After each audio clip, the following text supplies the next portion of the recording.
Just for you, the listeners of Podcast Fandom, Audible is offering a free audiobook download with a free 30-day trial. Just go to audibletrial.com/podcastfandom. There are over 100,000 titles to choose from for your iPhone, Android, Kindle, or MP3 player. That's audibletrial.com/podcastfandom for your free audiobook download.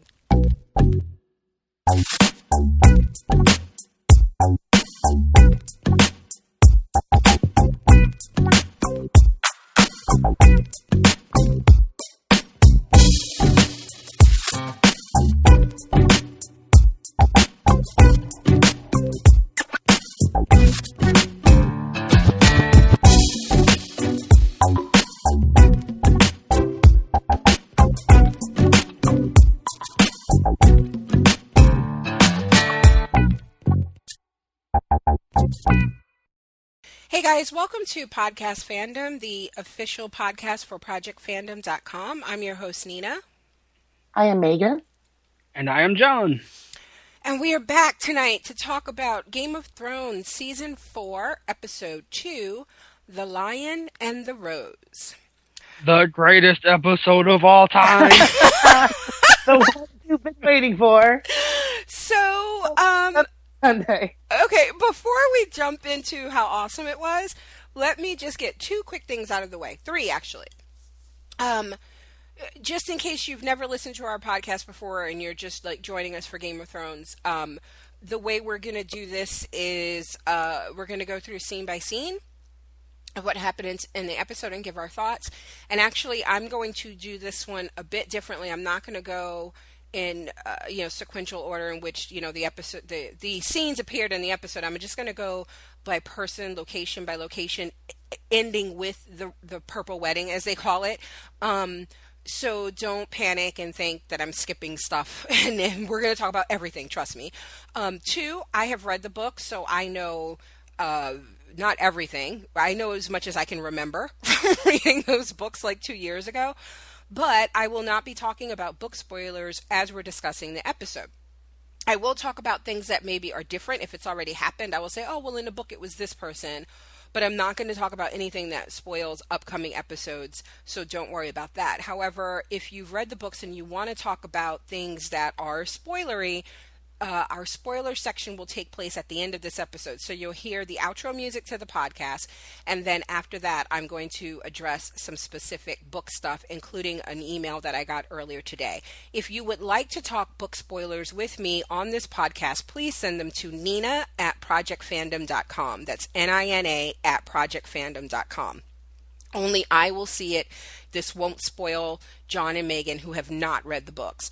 So that's first and foremost. The second thing I want to correct myself. Last week I said Oberyn Martell was the son of the Prince of Dorne, and that is incorrect. I got my characters mixed up. He's actually the brother. The Prince of Dorne is Doran Martell. Oberyn is his younger brother, and I got him confused with another Martell named Quentin. Yeah, come on, Nina, get your shit together. I know. Right. That really... It's not that hard. There are only 13,000 characters. It bothered me to no end. You guys, it bugged me for the entire week. And lastly, I just want to say at one point in the podcast, I said Caitlin Stark, and that is not her name. It's Catelyn, and I know better, and that bugs the shit out of me when I hear people fuck that up. So I'm so sorry. It's Catelyn. I know better. I don't know why I said that. So that's it. That's the stuff I wanted to get out of the way.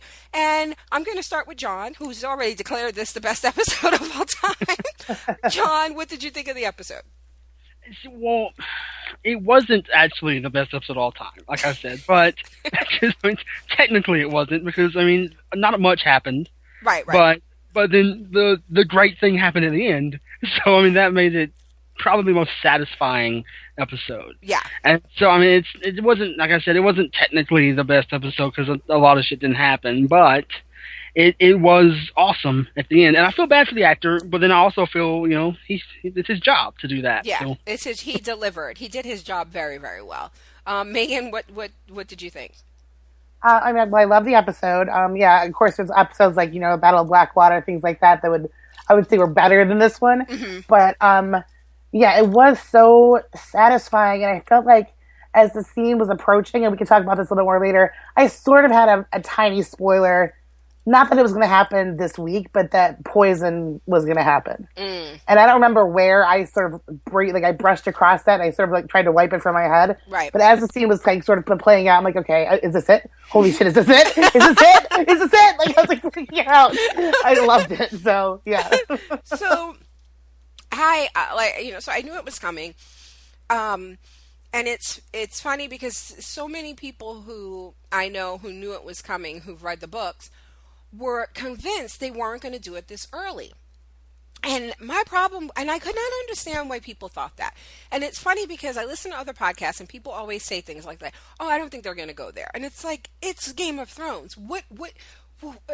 How could you think they're not going to go there? It's like, to me, it's stuff that, to me, it's HBO. It's like, I don't understand what they're thinking. But in terms of pacing of the story, what people who've read the books know, and what maybe some, show watchers who've not read the books don't know, is that the third book, A Feast for Crows, when the Red Wedding happened, it was shocking and huge. And people told me, you're going to throw your Kindle across the room. I paid too much money for that Kindle, so I didn't throw it, but I wanted to. And it was heartbreaking. And then a few chapters later, this happens. And you're like, yes! So what people don't understand is that this is in almost towards the end of book 3. So so when we knew, if you read the books and you're watching the show and you knew that the third season ended basically with the Red Wedding, right, at the episode 9, I couldn't understand how they thought the Purple Wedding was going to take up all of season 4. So people kept thinking, oh, we know what's going to happen in season 4, but it'll probably be at the end. Like they tend to do the 9th episode, like a big shocking death or whatever. And I was like, no, they're going to get that shit out of the way. So when I saw the title of this episode, The Lion and the Rose, and then last week when Marjorie was like, the wedding's in a fortnight, I was like, yeah, they're not going to do 2 weeks worth of story in like 6-7 episodes. So right. I spoke to, I had sent a message to one person last night who has read the books, and I was like, tonight was like a great episode because he doesn't watch the episodes live, and he's like, did somebody die? I was like, yes. I was like all coy about it. Like, was it somebody important? I was like, blonde of hair. I got all dramatic about it. Yeah. He actually said he was glad that they got it out of the way earlier than, put too much time between the story and the plot line to get to there. Yeah, if you think about, like, again, there was only a couple of chapters between the Red Wedding and the Purple Wedding, so I couldn't, there's no way this was going to go stretch past, like, episode 3 or 4, in my opinion. So, and finally, yes, I really enjoyed it. I will say that, for some reason, I still think I enjoyed last week's episode better, and I don't know if it's George R.R. Martin, he wrote this episode. I don't know if it's the way he wrote this, but we're used to, whether you've read the books or not, you understand that there are different points of views. The episodes are going to jump around, from different characters and different places on the map. And so that's just what you're going to get, with the exception of like Blackwater, where everything took place at King's Landing. But even still, like the Red Wedding, people had problems with the fact that there was a lot of jumping back and forth, like the first 20, 30 minutes, maybe even 40 minutes of that episode. And then the last bit was all the Red Wedding, which of course you don't want to interrupt that once it gets started. So I understood that pacing. When I watched this, I knew it was going to happen. And as they were jumping around in the beginning of the episode, I knew that's what they were doing. I'm like, they're getting all this shit out of the way because once the wedding starts, that's it. We're not going anywhere else, and rightfully so. But something about the jumping in this episode I didn't enjoy as much as I have in previous episodes. And I don't know if it's just the subjects. Like maybe I would have liked it if we saw Danny in this episode or John. I don't know. I really, honestly, I've been thinking about it so that I can have an opinion that's actually based on something other than it's just the way I feel. So I'm sorry, I don't have a deep explanation for it, but it wasn't as satisfying to me, the jumping around. But even though Ewan Rion was in it? Yes, I will say, I don't care what people say about Ramsay and how he has, oh my God, he has those crazy eyes, like... He does. Holy fuck, his eyes. He just keeps crazy eyes. He has those crazy everything. Yes. But like she said, we love him from Misfits. He will always be Simon to me. You'll So always be I don't Simon. care how many dicks he cuts off. I love him. Um, Well, Do your okay. thing. Do your thing, Simon. Do your thing. do your thing, baby. You do you, boo. Yeah, do you, boo, right. So, okay, so let's get started with this episode. I'm going to start with Ramsay Snow, speaking of. And so this episode begins with him, and I think I spelled her name wrong in my recap, but her name is Miranda. So it's Ramsay, Miranda, and then Reek. They are running through the woods chasing this servant girl named Tansy, and they're hunting her, basically. And at one point, Miranda shoots Tandy in the leg. She begs for her life, and Ramsay sicks his dogs on her, and we don't see it, but we hear it. They tear her apart. Like he says, rip her, rip her up. Yeah. And that's what they do. And Theon, now called Reek, is like twitching and watching. And that is our first scene after the opening credits. So what did you guys think of that? It was just so brutal, and it just it points to more of his crazy. Yeah. There wasn't much else to say about it other than that he's just a completely insane individual. The Yeah, and it's a little like it's kind of satisfying to see Theon being treated badly, but then at the same time he is like Ramsay is very crazy, and so I mean it's like torture isn't something you want to see too much, and like we saw that already, and now it's like he's been broken, and it's like I still feel bad for Theon or Reek. So, I so mean, do I. and I didn't think I would, but I mean I kind of do. Well, that's the thing I've said before, and I'll probably say again the more we cover the show. That I love the fact that what Martin does is he creates these bad guys that you can feel for because they're very human. Even when they're doing inhumane things, they are still humans, and people fuck up and do awful things all the time, as we know. And at first I thought it was kind of like the Breaking Bad thing. We talked about like, Walter White's character got increasingly worse as the seasons went on, and it was like, well, how can you like make people feel sorry for him and root for him? Introduce some Nazis. Yeah. So I feel like in some ways Ramsay is the Nazis to Theon's, Walter White. They need some White Walker power. Yes. Yes. but I feel like, and we'll touch on it in the next scene with Theon Reek. There was signs of like remorse there, and while I don't agree with what he did, you understand it. You saw how he was treated when he tried to return to his father, and the pressure of that, and how he was with the Starks to begin with. He was not their family, and he was basically a ward, a hostage, to ensure that the Greyjoys did not try to rise up again after Robert's rebellion. So it's not excusing what he did, but you do feel sorry for him. When this girl was running through the woods, in my notes, I'm like, she was loud as fuck. Like, there were points when they didn't even know where she was, but she was just like running and huffing and screaming and stuff. She was just terrified. Yeah. Yeah, and you know what her problem was? Her problems were the dogs, because there's no way they were keeping up with her, because she was hauling ass. And it was those dogs. Those dogs were her downfall, because they were on her ass the whole way.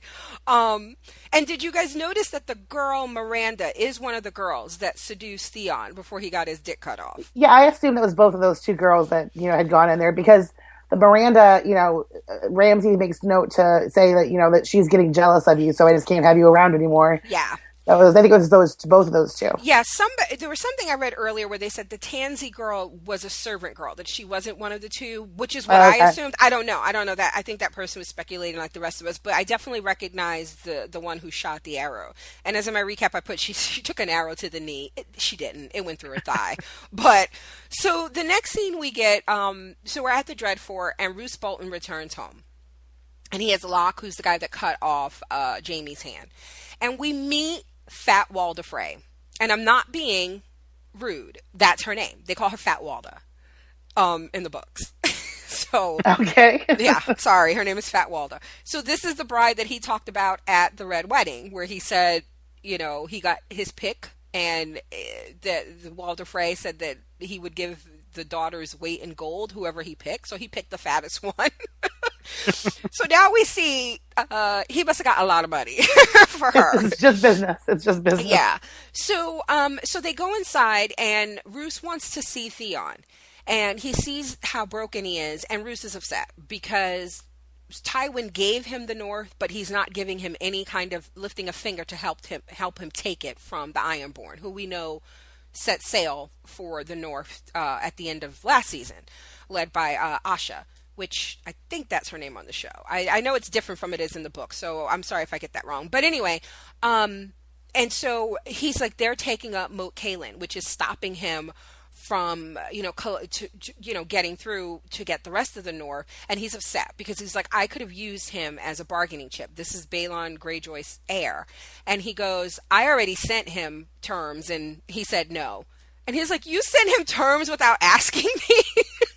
He's like, you little shit. Yeah. So to prove that this was a good thing, Ramsay has Reek shave him in front of his father and Locke.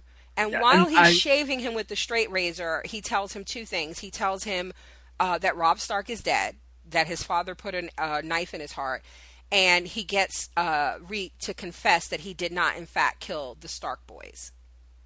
Mm-hmm. So, what were you going to say, John? I was going to say, I really liked the way that Ramsay's dad said, you're not one of us. And then he was like, well, it won't matter if he cuts my throat because I'm not one of you. I like the way that he threw that in his face. It got very color purple up in there, didn't it? It did. When Whoopi had that straight razor to miss. Oh, John, come on. You mean to tell me I made a pop culture reference you don't get? Yeah, but when he has the straight razor to his throat, it's like, man, you are taking a risk. But that's how broken he is, right? Because you got to think. You cut off his penis. You flayed him. You've tortured him. You've done all this horrible stuff to him. He could slit your throat and probably welcome death at that point, right? Exactly. Yeah, and knowing that, okay, I'm going to die anyway, so at least I get to take you out. But he didn't take his chance. That's really breaking someone. Yeah. You know, and that's why I felt like there were a lot of people were complaining about all the torture we saw of him last season. And I knew what was coming because I'd read the books. I knew he turns into Reek, this character. And I felt like, no, you've got to break him down. Like when those girls came to seduce him, even in all the shit he'd been through, he was still getting into it, like grabbing her hips and fucking this girl. And I'm like, no, he's not broken enough yet. Yeah. Well, I think he's pretty broken now. I will throw in there just that I think his sister's name on the show is actually Yara. Yeah, okay, so it's Asha in the books. And then Yara. Yes, Yara on the show. It was Asha in the books, and they changed it because of OSHA, and they didn't want it to be confusing for TV viewers. because the other names are not confusing. Yeah, no. Thanks, guys. Yeah. So did you guys realize, I know you know this, I'm not explaining this for you because I actually know you guys know this, but there were some people on Twitter, I was live tweeting last night, who, when he referred to him as a Snow, he's Ramsay Snow, people were like, oh, is he related to John? So they explain it very well in the books. I don't know if they've ever done it on the show, but the bastards all take the same last name, and it's by region. So bastards in the north, their last name is Snow. Right. I believe bastards in Highgarden, their last name is Flowers. I can't remember where Catelyn is from, the Tullys, the Riverlands. I can't remember, but it is something like a fish last name. I don't remember. And then we find out later.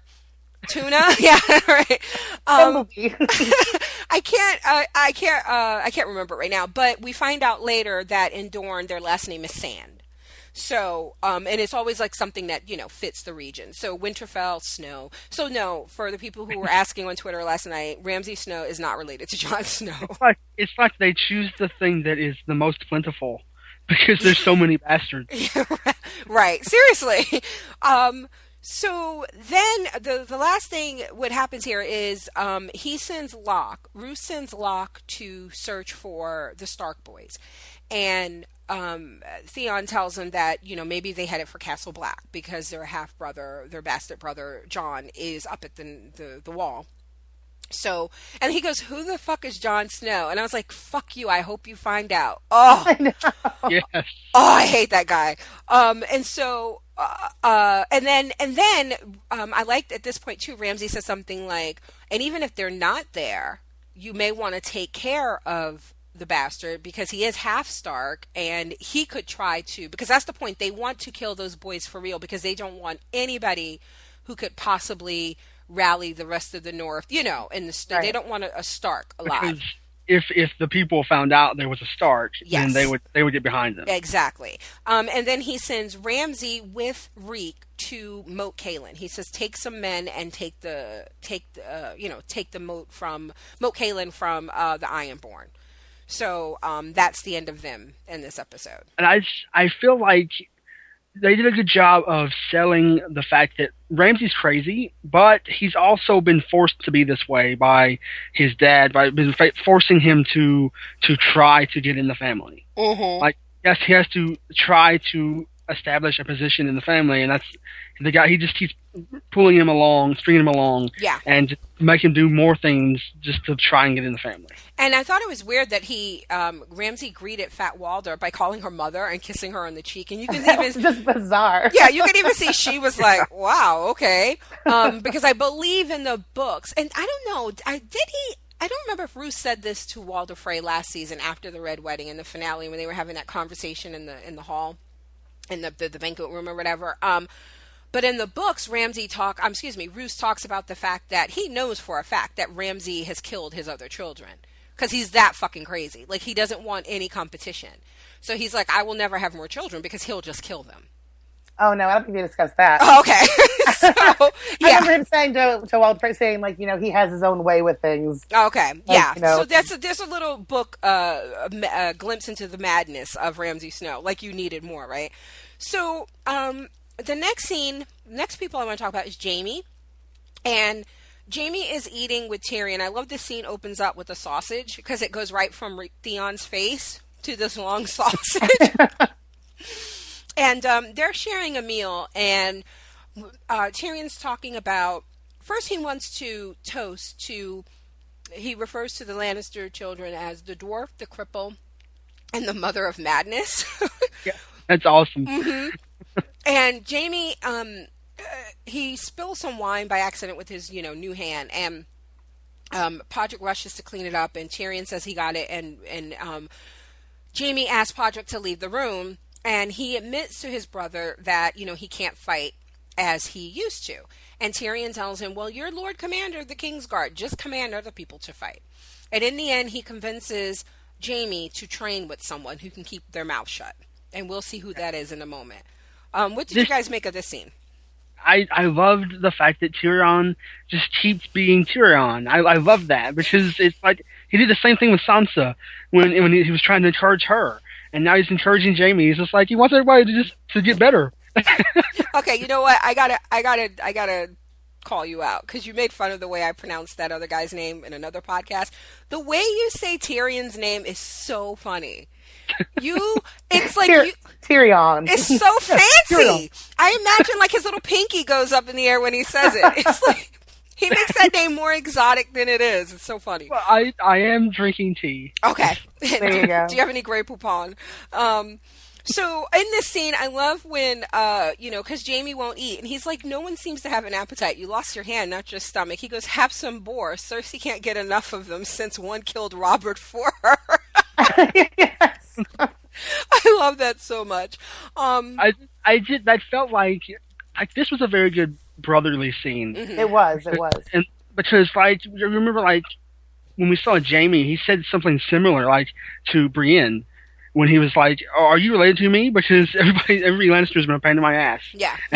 And it felt like that this was Tyrion saying that the same kind of thing to Jaime. Like, nobody wants to eat around here. Yeah. It's like, they have the same kind of sensibilities. Like, that's their sarcasm. Like, that must be the Lannister sarcasm. And I love... This is a really odd thing to compliment on, but, like, I fucking love the way they dress Jaime Lannister's character. Oh, he's, like, in the Armani of, like, medieval gear. Even when he's standing next to someone else who's in the Kingsguard, like Loras later in the episode, for some reason, everything looks better on him. And it was the same way when he had that big fight with Ned in the first season.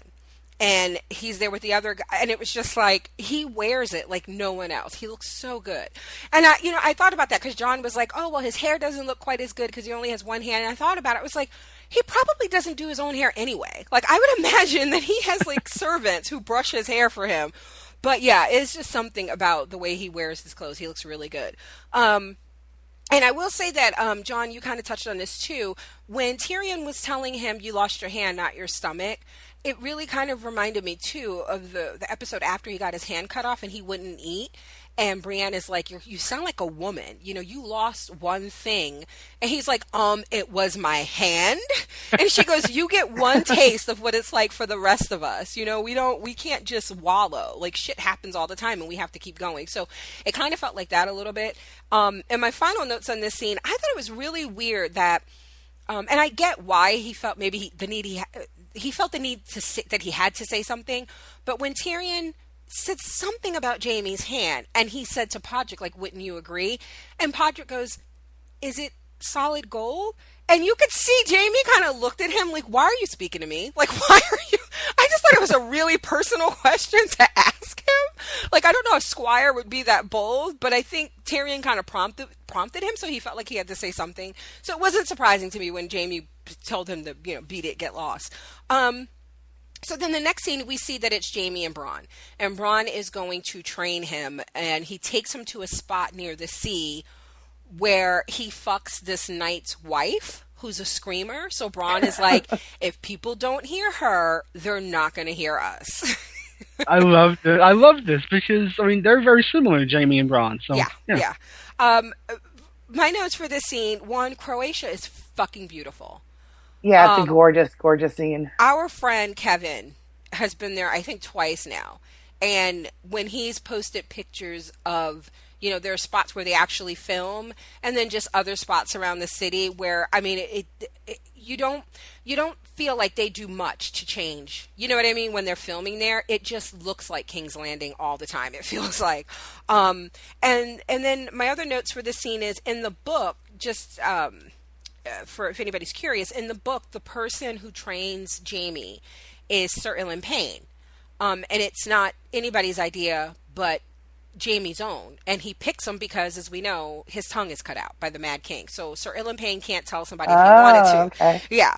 But I think, and as I was making notes for this and I was wondering why they made the change, I think it's better to have Bronn because people like Bronn and it's an excuse to see more of him. Because we do see more of Bronn in the show than we do in the books.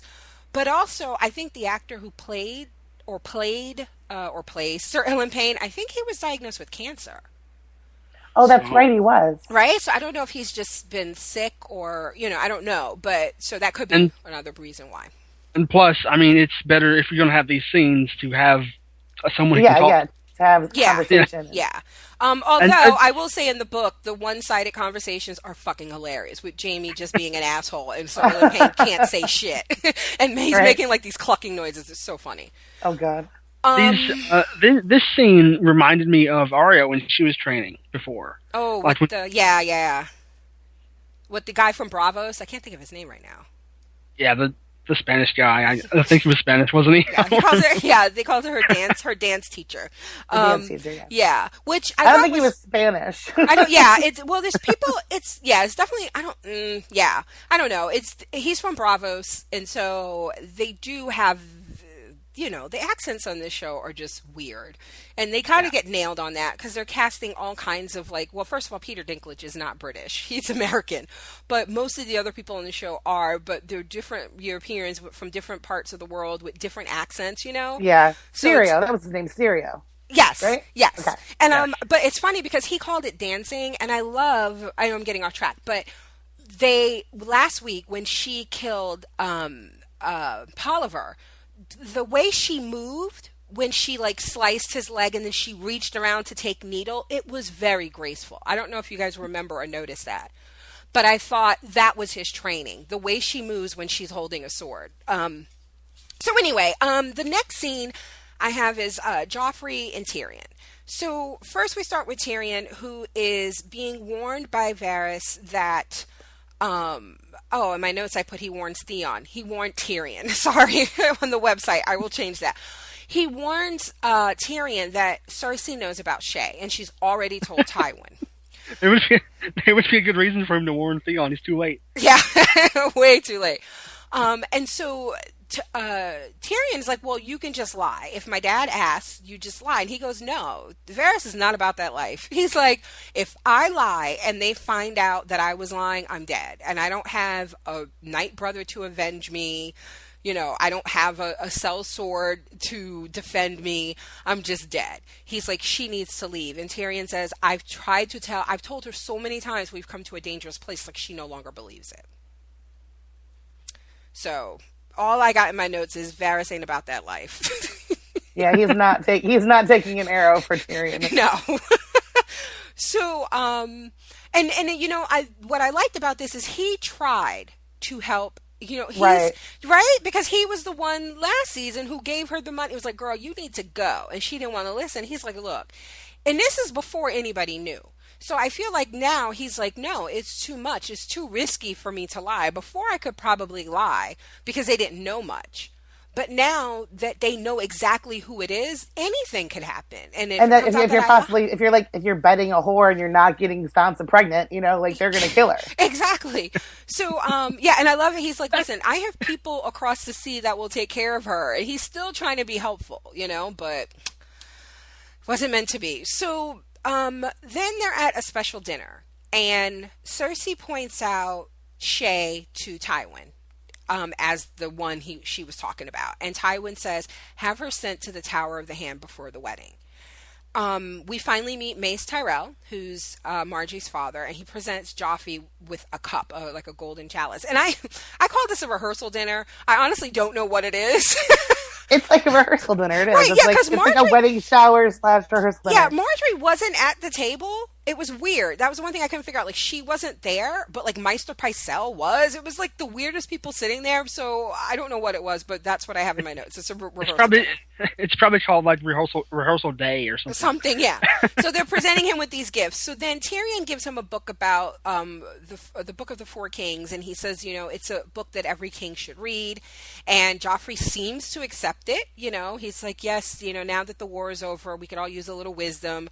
And then we find out who the other Valyrian steel sword was for. Tywin presents it to Joffrey, who promptly uses it to slice up the book that Tyrion just gave him. And Tyrion's like, wait, that's actually a library. I don't own that. Well, wait, hold on. I have a gift receipt. I was like, yeah, Joffrey ain't about that book reading life. Like, he's up for the fancy book learning. So he calls out to people to name the sword. What should I call it? I swear to God, somebody yelled Terminus. Somebody did. Right? It wasn't just me, right? Said Terminus. Okay. I was like, holy shit, that's hilarious. But he goes with Widow's Wail, which is what the sword is called in the book. And he says, I could have something about like every time I use it, I could pretend I'm cutting Ned Stark's head off over again. And Sansa's sitting right there, and it's just fucking awful. And I love the fact that, I mean, not only was Sansa upset by that, but Tyrion was upset too. Yeah. I mean, he was like, what the fuck are you doing saying that? That's not nice. And he was already upset about the book. Yeah. And then he was upset again. And it's funny, because in the book, he's 13, and you know, obviously they've amped up all the ages. Like, I think Robb was like 16 or 17. Right. And boy kings are not, you know, unheard of in those times and real times, you know, medieval times. But it's just something about the way he acts in this episode in particular that he's felt like a 13-year-old boy. Like, he gets a brand new sword, and he's like, even to the point, I think it was Maester Pycelle was like, careful, my lord, or careful, your grace. Valyrian steel cuts like nothing else. And it's like, because he's swinging it around with no regard. It was just like, this fucking kid is a psychopath. Gonna end up cutting his hand off. Well. Right. So later, Tywin breaks up with Shay really cruelly, and she starts crying, and he tells her Bronn there's a ship waiting. She can go to Pentos. She'll have a house waiting for her with servants. She'll have a good life. And she starts crying, and Bronn comes to take her away, and she slaps him and runs out. Yeah, Tyrion was like, Operation Save a Hoe. He's like, look, this is for your own good, goddamn good. Go. I know. I think I said on Twitter, I was like, she hit the whore prize consolation jackpot. Yeah. Like, you could have just been kicked to the curb, lady. Like, you could be living in the Red Keep with nothing. And you could be like Roz with like 7 arrows in you. Thank you. I was like, girl, if you don't get your ass on that ship and shut the fuck up. But one thing in my notes, I was like, why does she suddenly, so because when he's telling her this stuff, he's like, you're not fit to bear my children, and I have a wife who's already been hurt. I mean, the shit he was saying was true and made sense, you know what I mean? And it's like stuff that I feel like, yeah, he was being cruel and he doesn't love Sansa, but I think he realized, because I failed to mention, when Cersei pointed Shay out to Tywin, he noticed. And I don't know the way it was cut, if he heard specifically what Tywin said, because there was a few people between them. But right after Tywin said, have her, before the wedding, have her sent to the hand of the Tower of the Hand, Tyrion's like face was turned towards him, and he turned like, you know, and looked down. So I'm like, oh shit. Like, and that might be a little different than the book, so I don't know how, you know, how they played it. But either way, I feel like it's stuff that he could have meant. Do you know what I mean? Because he's not a bad person. And I could see him saying, this, my nephew tortures this girl whenever he can, you know, like, I don't need any more trouble. I should focus on her. She really needs me right now.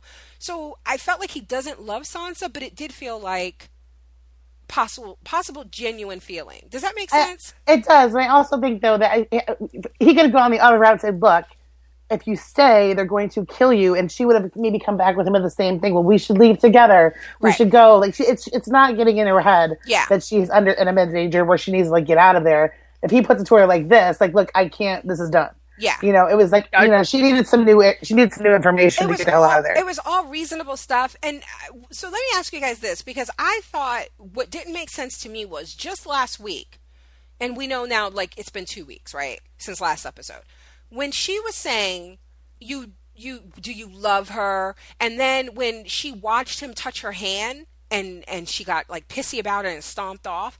And now in this episode, she's saying, you don't love her. She doesn't want you. You don't want her. But 2 weeks ago, she was playing that jealous, like thinking there was something there. And I would even be fine with saying, okay, well, the shit she was saying 2 weeks ago is the shit you say when you feel like you're not getting attention and you just want him to say it. Like, you know, he doesn't want her, but you want to hear him say he doesn't want her. But then why have the scene where she's eyeing him holding her hand and her being affected by it? So I felt like last week we were meant to believe she really is jealous of Sansa. And now that she's getting kicked to the curb, she's suddenly not jealous of Sansa. Like, that didn't make sense to me. I think that it was more this last week. I don't think she really is jealous. And I think this week she was saying that you don't love her to try and make him change his mind. Like, I don't think, to me, I didn't get any kind of, you know, inclination to believe that he actually believed anything he was saying about Sansa. I mean, other than, like, he doesn't want to hurt her. Like, he really doesn't want to hurt Sansa, but I don't think he really cares for her at all or anything like that. Mm-hmm. I think he's 100% saying those things just to get Shay to leave. Okay. And so now I think that when Shay was saying, you don't love her, like, she was saying the truth. Like, she was saying what she wanted him to say, but it wasn't that she actually didn't believe that. She actually is jealous. Mm-hmm. And like she was 2 weeks ago. Okay. And then the last thing for this scene, I have poor Bronn. He got slapped. And I was just like, Bronn strikes me as the type that might slap a hoe back, but... like, the damage is done here. Yeah, but he was like, all right, I'm going to let that one go. So then But he's getting paid, so he's like, I'll put up with it. Yeah. I wouldn't say, though, like, I got the feeling, because of this scene, and because of the later scene when Bronn tells Tyrion that she's going to be fine, and he convinces Tyrion that, I couldn't help but think she's definitely going to die, right? I mean, because that's what I got from this and the scene in the future. I thought we'll definitely see her dead at some point. That is an interesting observation. Yeah, and I'm not so, you know, sure she's safe. Okay, good, because I'm going to ask you guys about that later. So, when now we move over to blah blah blah. Where are we going? Dragonstone. With Stannis, and Melisandre is still burning motherfuckers at the cross. She's like at the stake. She got people out on the beach. She's doing that shit like it's her job. Yes, I was like, that's all this bitch do is burn people alive, man. So yeah, so we see that, and we knew she was doing this at the end of last season because Davos knew that. Like, anybody who dared not, you know, take to this religion, question Stannis, burn him, burn him, burn him. That's all she wanted to do. So we see that this is happening, but now we see one of the people being burned is Stannis's wife, Selyse, her brother. And he's like, Celise, I'm your brother. And she's like, the Lord of Light, la, la, la. She didn't give a fuck. I'm like, holy shit. So when they're burned and they're screaming, okay, she goes, did you see it? Celisa say it. Did you see it? There was their souls. They're going to meet our one true God and all that. Did it look supernatural to you when those people burned? Or was that just like what happens when you burn people on a windy beach? And it's like this kind of like gust of... Well, I don't have any experience. But well, the last time I sacrificed someone. I didn't actually notice anything supernatural about it, but okay. Yeah. Yeah, the second time I watched it, I was like, okay, that did look kind of weird. And I wasn't sure if they were just like fucking with us or because I just took it that she's fucking crazy. And there was nothing to be seen, but she's such a devout believer in this bullshit. But then again, a giant smoke monster came out of her vagina. Came out of her vagina, so there's something there. Also, she burned those. She burned those leeches. And she said all the names. And so far, Joffrey's gone, Renly's gone. There's just Robb is gone. There's just one more, the Greyjoy, Balon Greyjoy. So obviously there's something to her magic because these kings are dropping like flies. She's not that lucky. Yeah. I think it was less that she's crazy and less that it was supernatural and more that she was just like, well, maybe she's a little crazy, but... Oh, she's definitely crazy. Yeah. Because it just seemed like, why else would she be okay with burning her brother? You know, it's like, you know.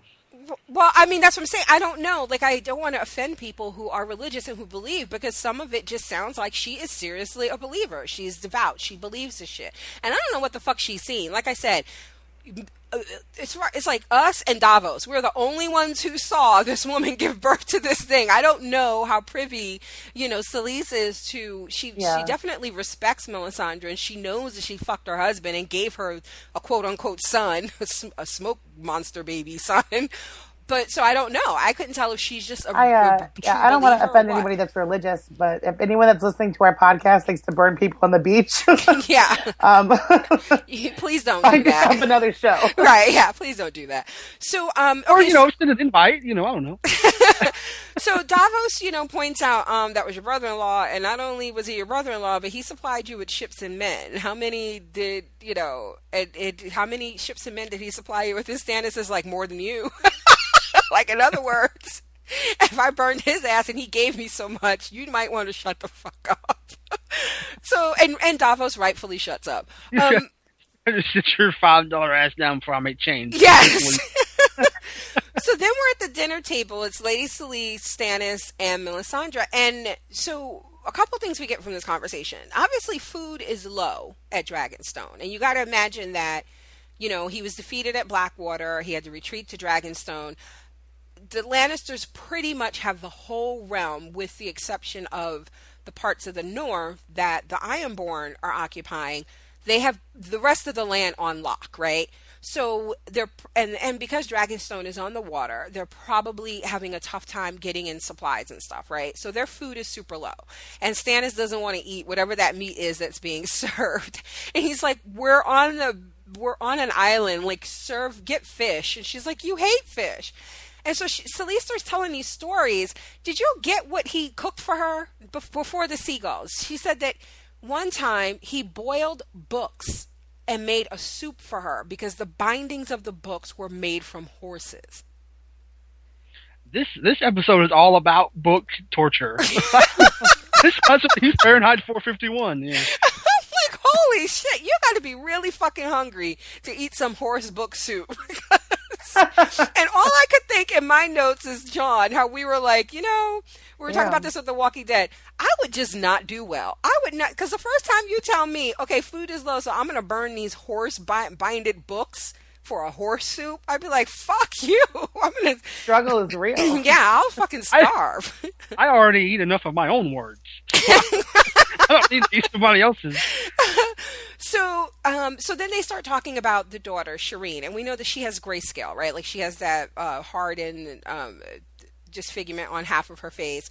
And Celise is talking about how willful the girl is and she needs the rod. And Stannis is like, do not be hitting my baby girl. Like, no. And she goes, okay, well, maybe Melisandre can speak to her. And all I could think is that Chris Rock skit where he talks about when you're married and you're tempted to cheat. And he goes, new pussy. He goes, your wife stress you out. New pussy will clear your mind. He goes, but you can't marry new pussy. New pussy, new pussy can't. You want new pussy to teach your kids how to read? New pussy's illiterate. I'm thinking to myself, why is he letting new pussy go talk to his baby? I think you may have set a record for the most amount of time said "same pussy." I think so. So let's take it down a notch. Okay, that's it. I'm done. I'm not gonna say anymore. But yeah, it made me think of that skit. You're not gonna say pussy anymore? Why wouldn't you say pussy anymore? Say pussy one more time. Okay, fine. I do think we set a Guinness Book of World Records for the amount of times just have pussy on our podcast. Probably.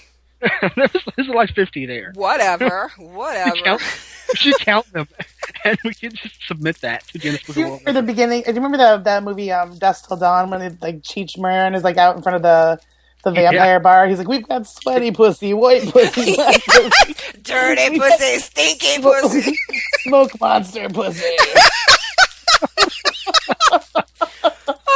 So he sends new pussy to talk to his daughter, which I thought was just like, you don't do that. You don't send your mistress to mother your child. But she does, and she basically tells the girl that her religion ain't shit, that there's no such thing as the 7 gods or the 7 hells.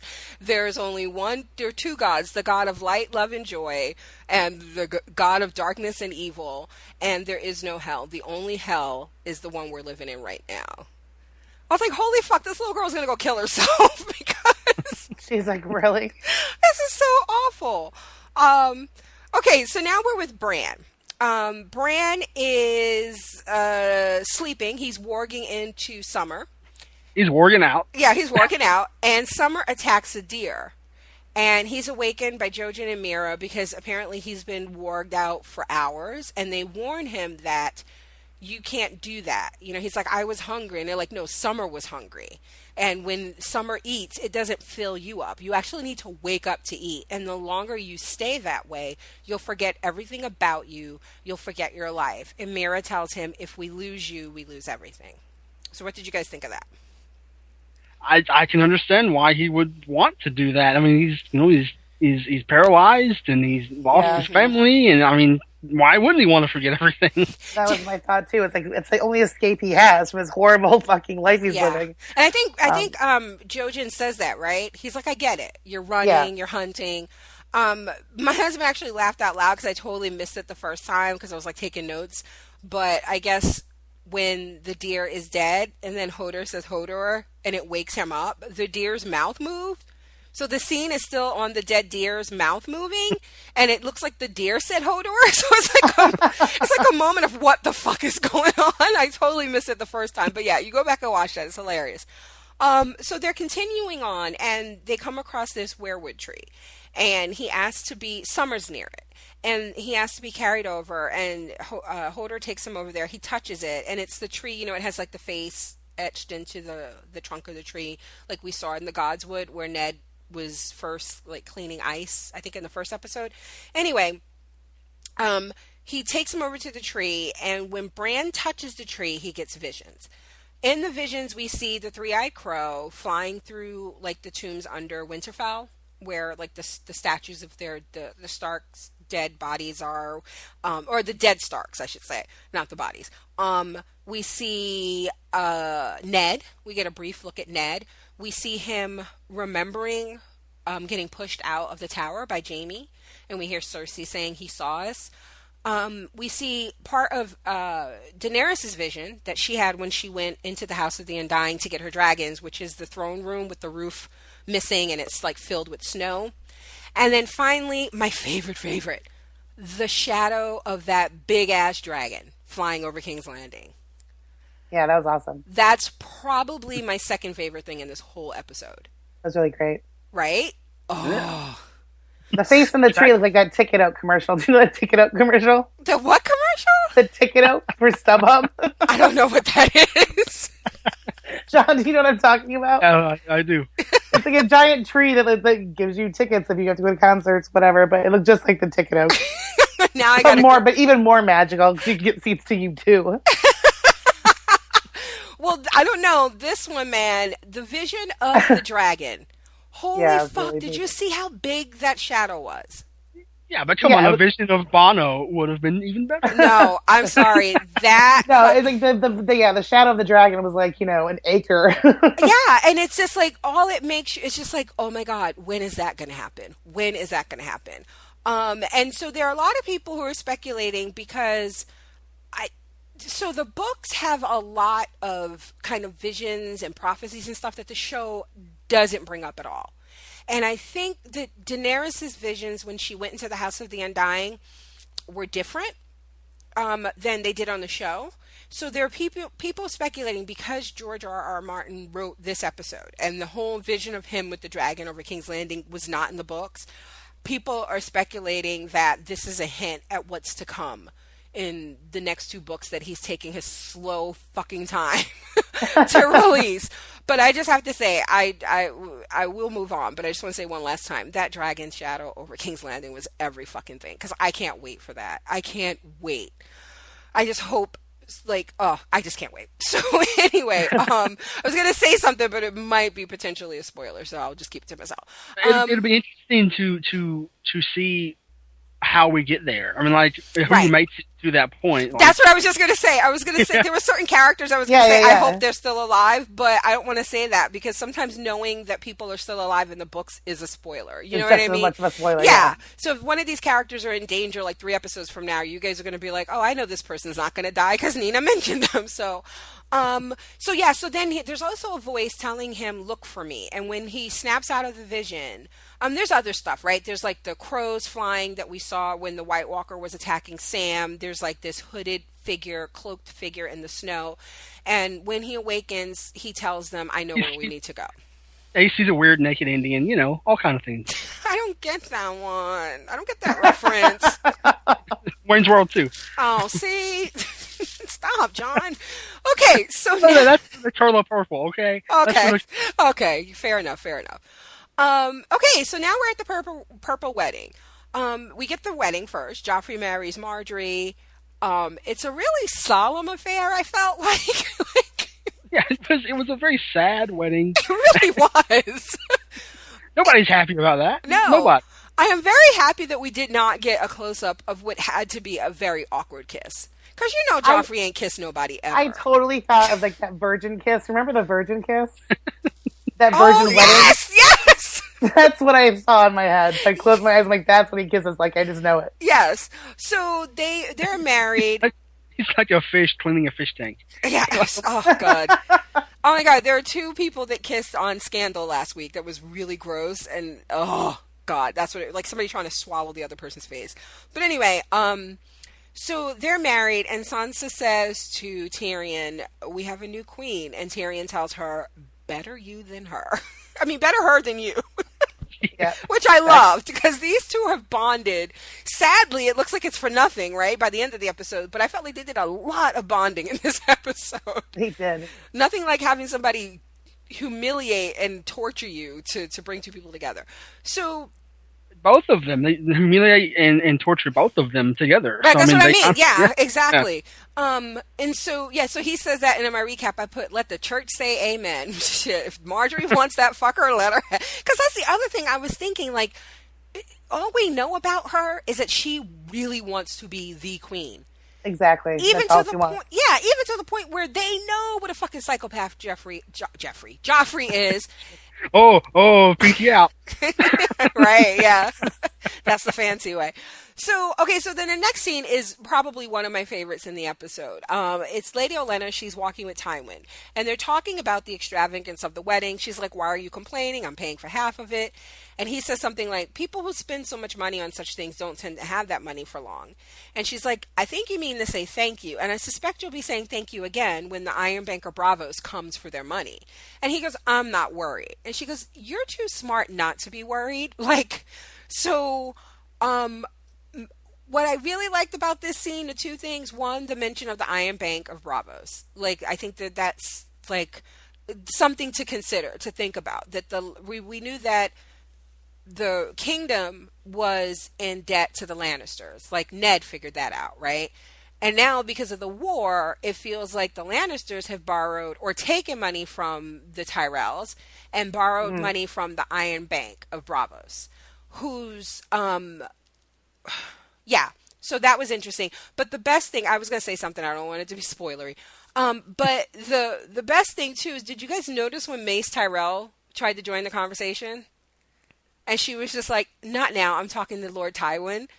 I'm like, that is the father of the bride. Like, he is the head of the Martell family, but I guess not. Like, I just love that little bit shows you really who the power is in that family. Yeah, she wears the pants. Oh, yeah, she totally does. Yeah. And he didn't even argue. He just shut right the fuck No, up. they met like at that crossway. She's like, yeah, no, not now. Not now. She goes, not now, Mace. I was like, holy shit. He's like, well, all right, I'll be over at the buffet. Just Yes. Right.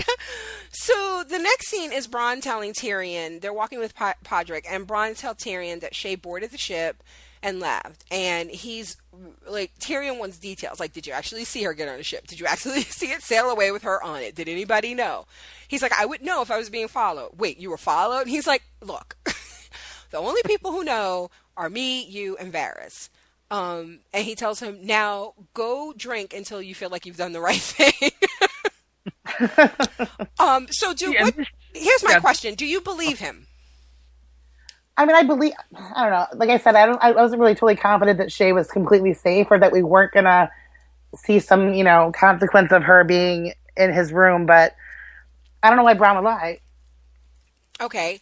So there's... Yeah, I don't think that he would lie. I don't think he's lying. I think he's telling the truth. I think something will happen. Maybe Varys will say something or something will happen that where Shae is found, and then later we see that she's dead, and maybe Tyrion will find out that she's dead, and that'll be something that drives him to do something. Okay, well, because... considering what ends up happening, like I definitely thought like maybe like they could intercept whatever ship she's on once they realize she's missing, because that must be Cersei's first thought is like go after his whore. Good point. Yeah, that's the thing. So there are two possibilities. If she didn't get on the ship, Bronn is lying. Because the one thing we know is that Tywin specifically said, have her brought to the Tower of the Hand before the wedding, right?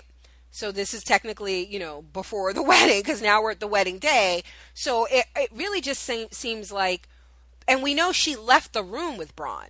So if Bronn is lying, something happened between then and, her actually getting on the ship. And the one thing I will say, and honestly, this isn't book spoiler because I don't know. This is actually a bit differently than it's happened in the books. I was just curious as to, are they setting Bronn up to be, because, he is a sellsword. So I'm wondering if the head Lannister, Tywin, says, yeah, I will pay you triple whatever my son pays you. Bring that whore to me. What do we know about Bronn and this friendship? Is it really a friendship or, I think it's possible that he was taking her to the ship and they were intercepted. And then instead of being like, no, I'm taking her to the ship, he's like, well, you can have her because he doesn't want to die. Right. And he's not going to tell Tyrion that because he knows Tyrion would freak out and probably do something stupid that would get him in bigger trouble. So that's the other thing. If he could be lying, but not for bad reasons, if that makes sense. You know what I mean? Like, I'm not saying he's in cahoots with anybody like Cersei, but it just seems really weird that Tyrion was questioning him so hard about whether or not she got on that ship. Then they passed this... I think that we can all agree, though, that we think Shae will die eventually, right? I can't say anything. I guess you can say that, but I think Meghan and I are in agreement there. Yeah, it sounds like I don't really see her living. Yeah, yeah. I don't see you living. And I would say, I think we're all on the same page that if she does die, we're not going to be upset. I think we'd be upset if Tyrion's going to be upset. We'll be upset for him, but yeah. I'm very scared for Tyrion after this episode. I know. Oh, I know. Seriously. So they walk past this contortionist who's like, pussy. Can I say pussy again?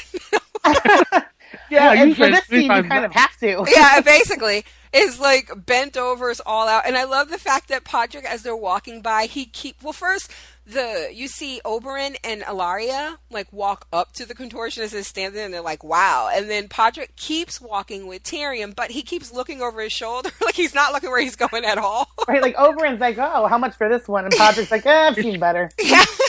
He's like, is that solid gold? Oh, okay. Okay, so then the next part is Lady Olenna. She goes to pay her condolences to Sansa for her family, dying at the Red Wedding.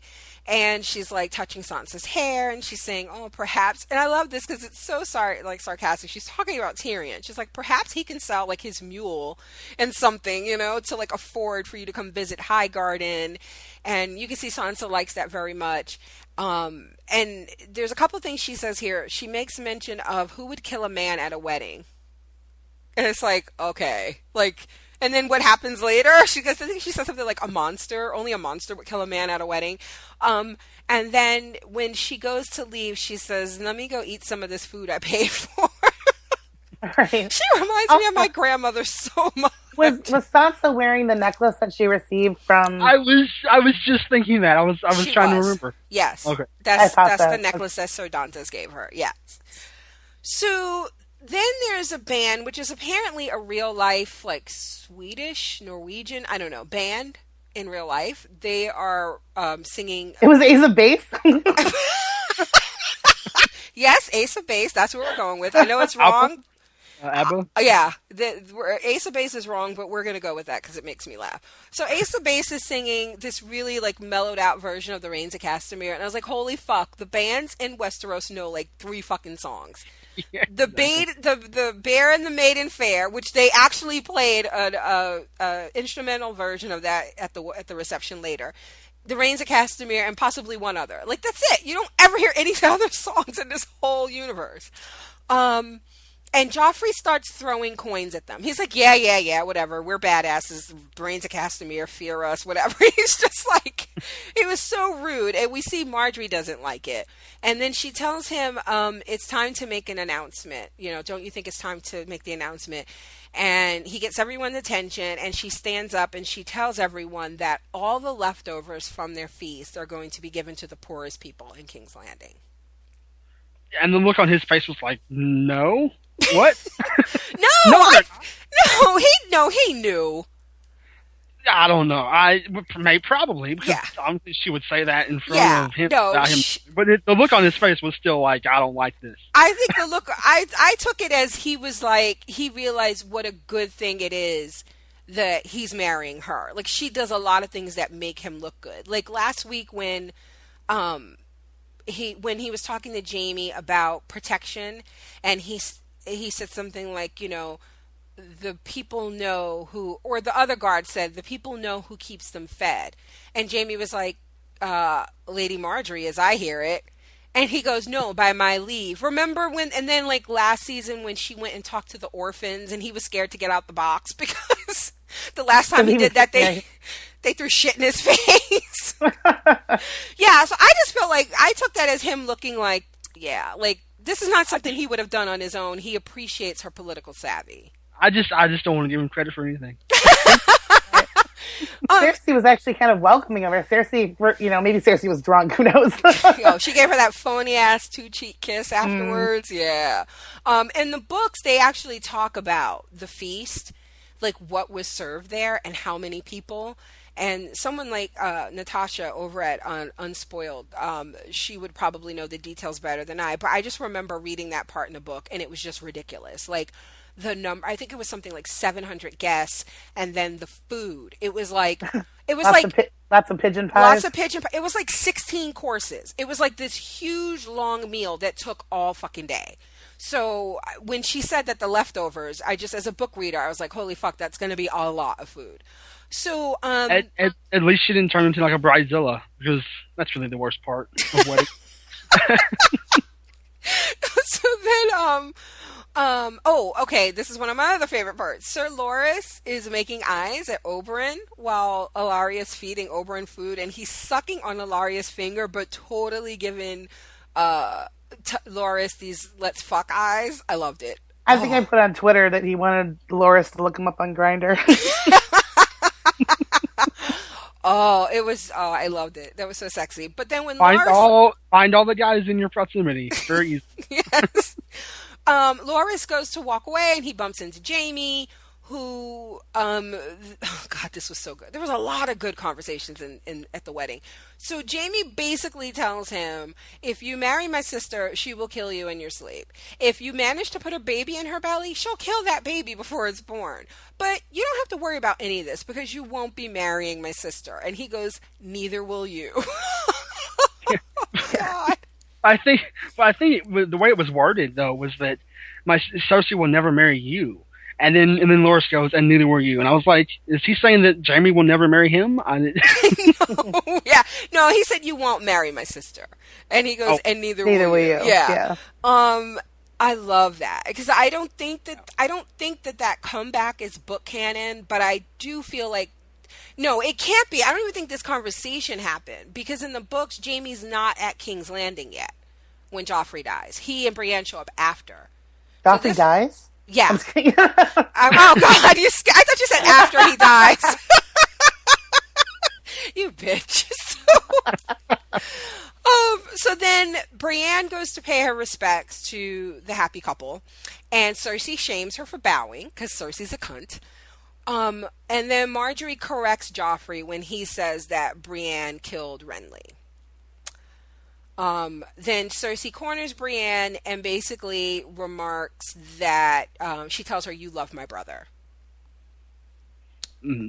Yes, it's very interesting to have someone be jealous of Brienne because I mean that's what she is. She's jealous of Brienne. Totally. It's very weird.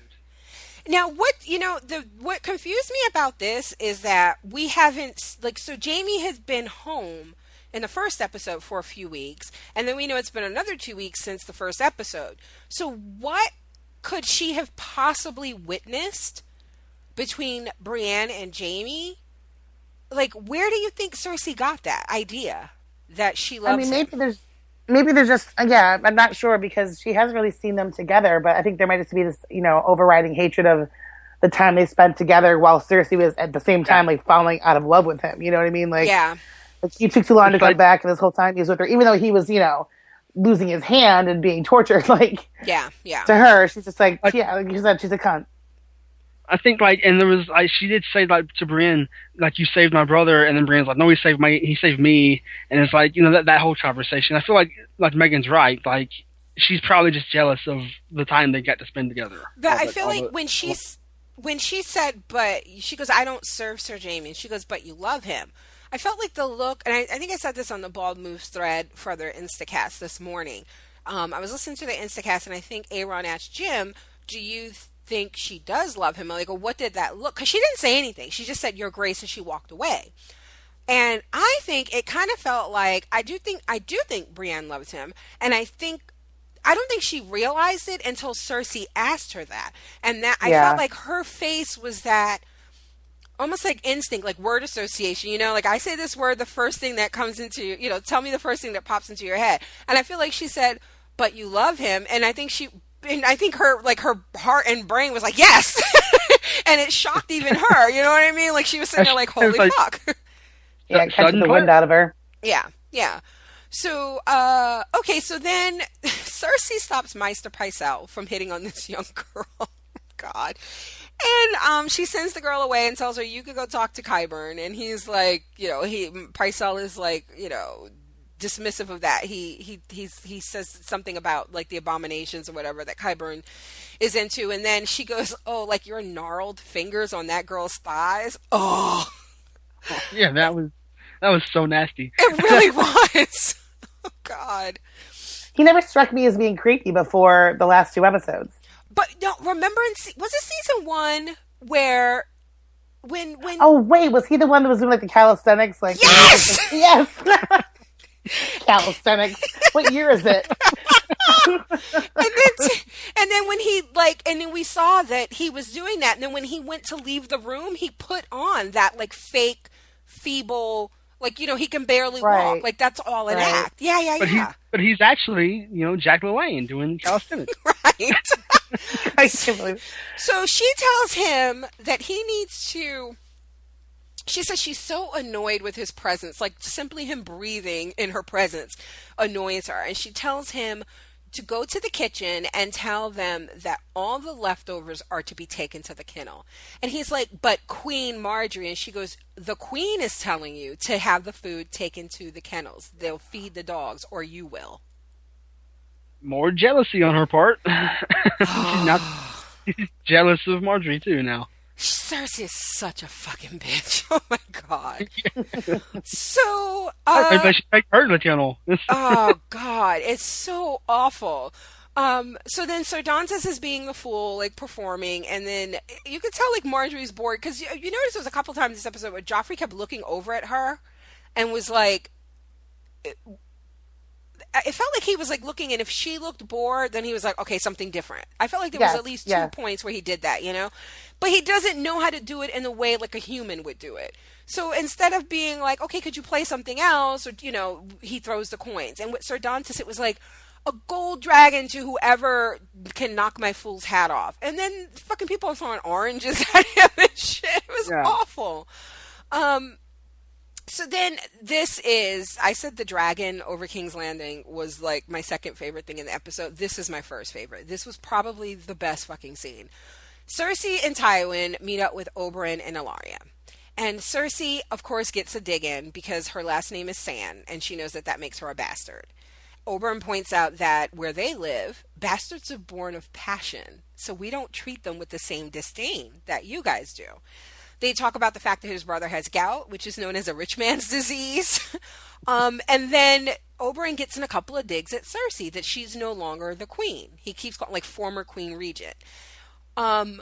When they talk about, when he talks about like the differences in, you know, parts of the world, he's like, in some places the highborn look down on bastards, and in some places it's considered distasteful to rape and murder children. You should be grateful, former queen regent, that your daughter Marcella is in the former. I was like, oh, or in the latter, or something like that. Oh, so good. This scene made me like Oberyn even more. I mean, he keeps getting better. Mm-hmm. I mean, he keeps like Tyrion. Like when we first met him, he was kind of, sleeping with all kind of whores and stuff, and then he grew on me, and now Oberyn feels like he's doing the same thing. Sharp-witted, yes. Mm-hmm. Yeah, I want them to team up like the Hound and Arya. I mean, I just want them to be together. I want Jaime to go with them. I'm so excited about this character, this new character. I'm beyond excited to see where this goes. John wants to see a road trip with college road trip. Yeah, buddy flick. That's something that I was thinking. Like, Jaime should just be like, he's got that hand. They could fake a fire, leave his hand, and they think he was in it because his hand is there. This is turned into like CSI Westeros. It's like, but yeah, that was so good. And then, it's a good callback to remind people that Cersei's daughter, Myrcella, is with the Dorns. Or the Dornish, I should say. She's with the Martells because Tyrion had her sent there to marry one of them. So I loved it. It was just like, it was like a perfect, and they had nothing to say. That's what I love too. Like, her and Tywin got it, and there was nothing they could fucking say. They had to keep their fucking mouth shut. It was nice that Oberyn knows that. Mm-hmm. I mean, it's like, he knows, like, why would he know that? It's because he knows things. Yeah. He just knows it. Yeah, it was such a good scene. It was very well written, and I believe on the Bald Move Instacast, they were saying, Aaron was like, who would you say won that? And I'm like, clearly Oberyn. Like, he went tit for tat. Right? And it wasn't even him against one of them. Like, he batted down. It was the two of them. Like, he had an answer for everything they said that was just fantastic. And the whole time he's like eating grapes or something. I was like, oh. You know who he reminds me of? I just thought of this. He reminds me of Robert Downey Jr.'s Tony Stark. That's who he reminds me of, and that's why I think part of why I like him is because he seems like that kind of smart guy. He's a smart ass, but he's someone that he's smart about it. Yeah. So you enjoy it. It's like Beyonce says, he walks like that because he can back it up. Like, he does. He has a smart mouth, but he can totally back it up. So, oh god, yeah, there's some good stuff with him coming up. So, yeah, I'm so happy with this character. Favorite scene of the whole episode. And the the actor's doing really, really well too. Oh, he really is. He really, really is. So, so John, do you recognize the actress that plays Ilaria as John Luther's wife from the first season of Luther? No, I did not at all. Yeah, and she's also in the first season of Torchwood. I meant to bring that up last time. So when she was cast, I was really, really excited about that. And for some reason, I didn't mention it last week. And our friend Rosie brought it up last night, and I was like, yeah, that's John Luther's wife. So then Joffrey announces that it's time for his guests to contemplate history, and he ushers in the entertainment, which Jamie referenced last week. I don't know if you guys remember when he was talking about the security plans for the wedding, and he said something about this, and then this will roll out, and then the entertainment. And he kind of rolled his eyes because he knew what was coming. This was the entertainment. 5 dwarves in these like.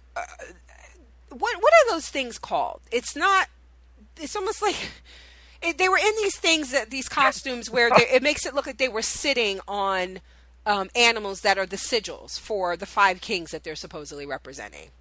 These five little people. What? Little people. Yeah. Listen, in real life, they're little people. On the show, in this universe, they're called dwarves. They're fun size. Okay, so I'm not being, I'm not trying to be politically correct. I'm trying to be accurate to the story, and that's what they're called. I'm sorry if I'm offending little people who are listening. I don't walk around calling little people dwarves in my everyday life, but for the sake of the book and the story and what they refer to them as, like, I'm not going to apologize for saying imp when the character is called Tyrion an imp. So, sorry. Well, I don't know what these things are called. Let's go there. Okay, do they have a name? Yeah, well, I don't know that's what I'm trying to say. Like, they weren't sitting on them because they were clearly walking around, but it's like some sort of costume where basically, right. So, like Renly and Stannis, and then they have Balon, and he's like on a fish or something. But anyway, they are jousting about reenacting the War of the 5 Kings. And it's being really crude about like Joffrey taking it up the butt, which makes Loras get up from the table and leave. Marjorie doesn't look amused. They act out the King of the North getting killed. So Sansa doesn't look happy. Poor Varys gets knocked in the head with something when they first come out. Did you guys notice that? He didn't smile once. Every time they cut to him through Joffrey's antics through this, Varys wasn't having it. He was not happy. Oberyn, another one, right? They cut to him and he was just like, yeah, this is what I fucking expected of you fucking Lannisters. Yep. And that's like throughout this, like from this point forward, I don't think anybody really enjoyed this except for Joffrey and Cersei. And you know who else did smile a little bit? Tommen. But he had the good sense, though, that at one point he laughed and he looked over at Tyrion and he stopped laughing. Yes. Yeah. I mean, but you remember, like, when he said, the old dragon to whoever knocks my fool's hat off. Like, people were loving that. They were into that. Mm-hmm. But I feel like the mood turned. Like, the more Joffrey just kept dragging it on and doing it and pouring more on and more, like, people just got uncomfortable, and it just felt like everybody turned against him, basically. You ever been, like, at a party where there's that one guy that gets way too drunk? And it's just like, it's like, shut up. Yes, that was Joffrey. But the problem is he's the king and can have your head fucking cut off. So he's drunk with power. Right, and he's just an evil bastard, and you can't say anything, so you have to sit through it. But you don't have to sit there and, like, clap and pretend to like it either. And I love that. I love that the only people who found that shit amusing was him, Cersei, and for a moment, Tommen, who I'll forgive because Tommen, you notice they recast him, so they aged him up. And now you can probably guess why they've aged him up. Because in the books, so we'll get to that. So anyway, in my notes, I have Joffrey is laughing the whole time like a little bitch. Did you know, even his laugh is... Oh, he was snickering. It was so giggling. It was awful. He was like Ray Liotta in Goodfellas. Yes, oh my God, he was. It took me a second. He was a maniac. Yeah, and he spits out his wine at one point, and I thought of our friend Kat, who hates when people like spit in public like that. It just made me of a story she told. It just cracked me up when he spit like that, and it was just like everybody. Marjorie looked at him disgusted. At the moment when he spit the wine out, Cersei looked at him with admiration. I was like, this is fucking insane.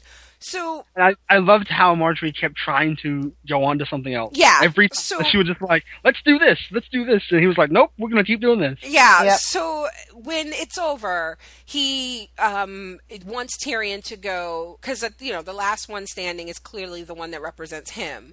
And he wants Tyrion to kind of joust with him and basically to humiliate him even more. Because what this thing did, it was offensive on so many levels. One, because he got dwarves, or imps, as they're called in this universe, to do this. And it's obviously humiliating for Tyrion, who whispered at one point to Podrick to make sure they each get 20 gold. And he goes, I'll have to find another way to thank the king, which may come back to bite him in the ass later.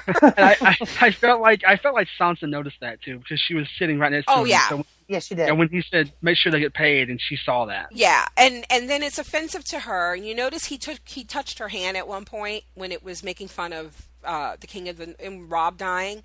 Yeah. It was offensive to Loras. It was just offensive overall. Yeah, there was specific things. I was getting pissed off watching it. Yeah. Oh yeah. I was getting so pissed off. So they did a great job doing that to prepare you for what was coming. Mm-hmm. Yeah, just in case you might feel bad or whatever. But so anyway, he wants Tyrion to go fight. Tyrion says no, and Tyrion, and I'm not going to say the whole dialogue, but he manages to imply that Joffrey is a coward because he didn't fight at the Blackwater, and he implies that Joffrey's a virgin. I don't. And this is very reminiscent of the scene we just saw with Oberyn, where they used their wits to beat down the people who were messing with them. Yes, and what I love about this back and forth is that at any time either one of them could stop because they know better. Tyrion knows better. He knows he should stop, but he's fed up because it's been like all fucking day, right? And then Joffrey knows he cannot win a battle of wits or words against Tyrion, but so he uses the only thing that he has is like being a bully. Yeah, because he always cuts up his books instead of reading them. Right. He doesn't know any words. So he goes over and he pours, once he implies that Joffrey's a virgin, he says something like, that one's lustful and you'd hate to have your virtue besmirched before your wedding. It's like, oh, fuck. So Joffrey pours wine on his head. Tyrion, instead of just taking it, implies that he spilled it on accident. And that's the first time Marjorie interjects. She says, it's time for my father's toast. Oh, and the look on Cersei's face. She was so pleased that he did that. The whole fucking thing. So he says, okay, we'll do the toast, but I need my uncle to be my cupbearer. He goes to give him the wine, the glass. He goes, oh, it'll be an honor. It's not meant to be an honor. It's like neither one would back down. So Joffrey drops the cup on the ground, and I love this. Tyrion goes crawling to pick it up. Sansa picks it up for him. I love that so much. Like, my heart broke for that girl. Did you? I totally fell in love with her in that moment. My heart was breaking for her, and she just she's often very timid and scared of anything that has to do with Joffrey. So the fact that she did that for him, she's got me. Yeah, it was great. And you can see it affected Tyrion. Like, he appreciated it. So he takes the cup, and he serves him the wine, and then Joffrey wants him to kneel, and Tyrion won't fucking do it. And then Marjorie interjects that, oh look, the pie. So they wheel out this giant pie. Joffrey slices it with his new sword. Birds release into the air. Did you notice he killed some of the birds too? Did you notice the dead birds in the pie? I didn't know. I'm not surprised because he just liked it. It was fucking hilarious. They did a close up, and I was like, "Holy fuck, this kid is awful." So then they're feeding each other the pie. Clearly not the same pie, I guess. I'm hoping. And Sansa wants to leave. Can we leave now? And Tyrion's like, let's find out. And they start to leave, and it's like Joffrey wasn't even looking at them. It's like he felt somebody was about to be like happy, and he had to put a stop to it. And he goes, "Oh, uncle, I need something to wash this down." Tyrion goes over, picks up this glass from the table, gives it to Joffrey. Joffrey starts choking. Joffrey falls to the ground. Cersei and Jaime rush to his side. Joffrey dies. Yeah, and then very well. Like, it wasn't like, I don't like to see people suffer, but if you're gonna see somebody suffer, might as well be Joffrey. And And you want your money's worth. Yeah. It was a very nicely done. He turned purple. I mean, it was, He really did. Sir Dantos comes over to Sansa during the commotion when he first falls to the ground and says, "Come with me if you want to live," like it's the fucking Terminator or something. Right. I actually also really loved the way that Jamie came bursting through the crowd. Yeah. Like I loved, even though I wasn't rooting for him to save Joffrey, but I just had the two of them over him like that. His I parents. love that. Yeah, his parents. But he just came like crawling through the crowd, just busted through everybody. Yeah. I loved it because I didn't get any feeling that he was doing that because it was Joffrey. He was doing it because it was the king. Yes. That's how I felt when I saw him do that. Me It too. felt like it was his duty. Yeah. It was his definitely. duty to save him. And here he is. He's failed yet another king, basically. So when he starts choking, I thought it was bad. Like when he's like, when he looks at Marjorie and her eyes get big and she says he's choking and he turns to the crowd and he takes like a step or two down the stairs. I thought that was like, I was like, oh, this is going to be awkward and bad. Cause I think there's certain things it's hard to do. I think acting like you're laughing a lot is hard cause it can look like fake. Like, do you know what I mean? Sometimes like the simple things are the hardest, I think, in acting, but I think dying can be really bad if you don't do it well, like acting like you're dying. So I thought, oh, this is going to be bad. But once Cersei turned him over, he did a fantastic job. He really looked did. scared. And what I loved, and I know this is not going to be a popular opinion, and I'm okay with that, but I felt it in the books, and I didn't think I would feel it in the show because I definitely hated him more in the show than I did in the books. In the books, he was just a fucking asshole, but he didn't have like a face. Do you know what I mean? And then the more I read the books and I'm watching the show at the same time, it was like, oh, Jack Gleason is doing such a good job making you really hate this character. But there is a moment when he looks at Cersei and I forget that he's an asshole and he's just somebody's son who's choking and who's afraid. And that has to be a horrible way to die because you're dying. He cannot breathe. He's turning purple. There's blood coming out of his fucking eyes and nose and mouth. And there was a brief moment where it was just, I felt bad. Boy. Yeah, he was a scared little boy and I felt bad. And it was like, this is a fucked up way to go. Yeah, and as he's taking his last, suffocating breaths, his hand is outreached and he's sort of half pointing at Tyrion. And then Tyrion picks up the cup, and I'm like, don't pick up the cup! Don't put your fingerprints on that. I was just like, you don't pick up, it's like walking in the room and finding a dead body and you pick up the gun. Don't do that! Yeah. But at the same time, it's like, it makes no sense for anybody to believe it was Tyrion. It doesn't make any sense. But the point is that Cersei believes, and they're going to that's the problem. That's the problem, is the people, they're not going to go against the Lannisters. They're just not. She's an idiot. Yeah, right. So I just want to say I didn't feel bad at all about Joffrey. Not at all. But I'm glad that I did because I think that is a testament to me, the writing. Where you writing and his acting. I yes, think, and his exactly. Where you're just like, yeah, for a moment this is someone's son, and that fucking sucks. But live by the sword, die by the sword. I tell you what I loved was that when he was stumbling out and falling down to the ground, Jamie did have to push through a bunch of people because nobody else was running to help him. Oh yeah, and I think it happens that way in the book too, where people are so shocked. And you notice that Cersei like pushes Marjorie out the way. Mm-hmm. And I think that comes up later too. Like they definitely notice and feel like people weren't doing shit. And I think in big part is because he was so hated. Like people were like, he's choking. Oh, let's see how this plays out. I just got my dessert. I would help, but oh yeah, it's like punch and pie. We have punch and pie. Right, it's like swimming after eating. Might get a cramp. Can't go over there and help. So that's the end of the episode. Who do you guys think is responsible? Joffrey.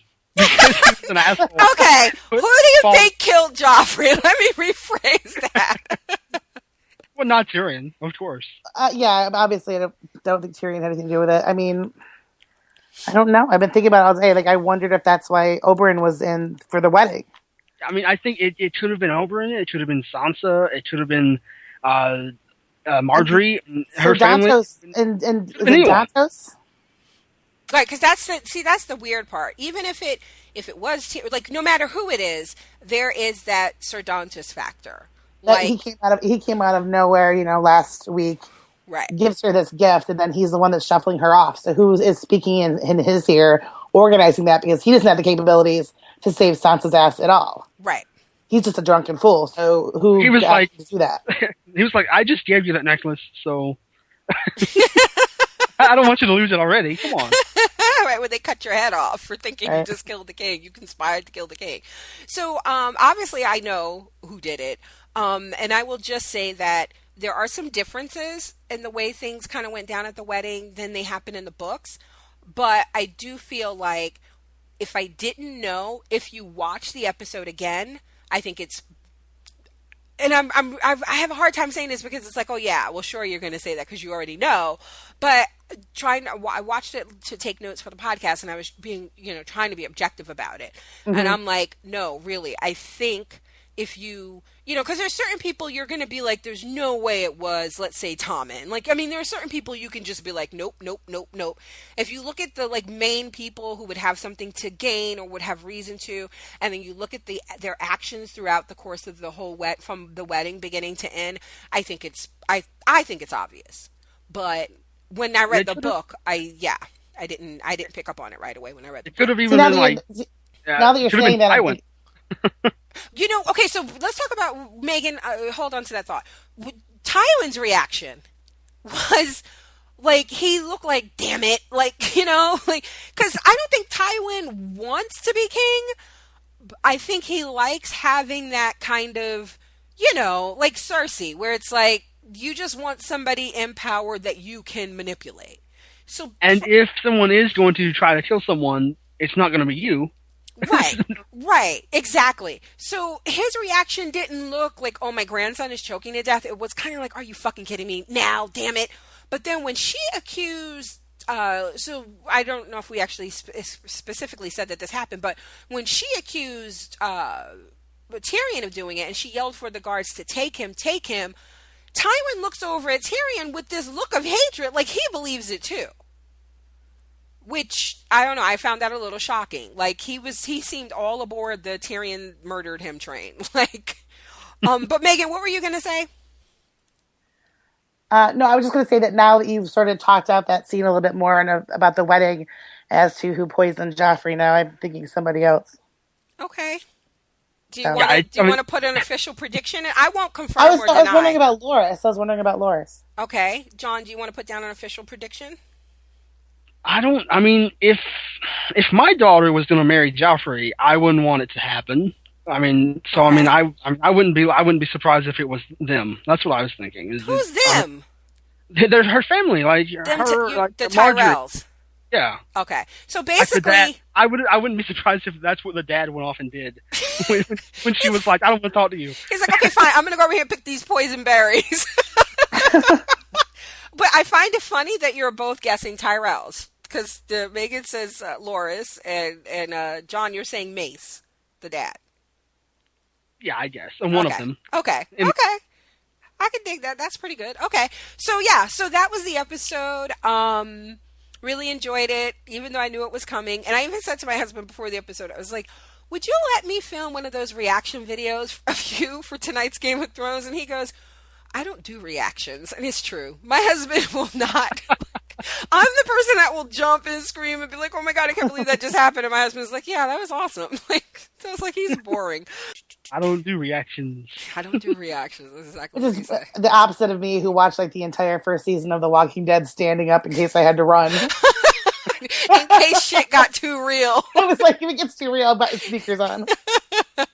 So we're going to take a quick break and we'll be right back.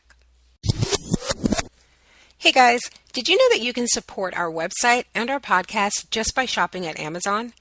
Go to projectfandom.com/Amazon and we will receive a small portion of your total order.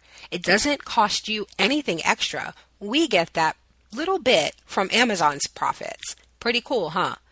Super easy, and it's a great way to support us, help us keep the podcast going, and help us do all the fun, crazy contests that we come up with. So if you like the podcast, you like the website, consider using our affiliate link for your shopping needs. Again, that's projectfandom.com/Amazon. Now back to the show.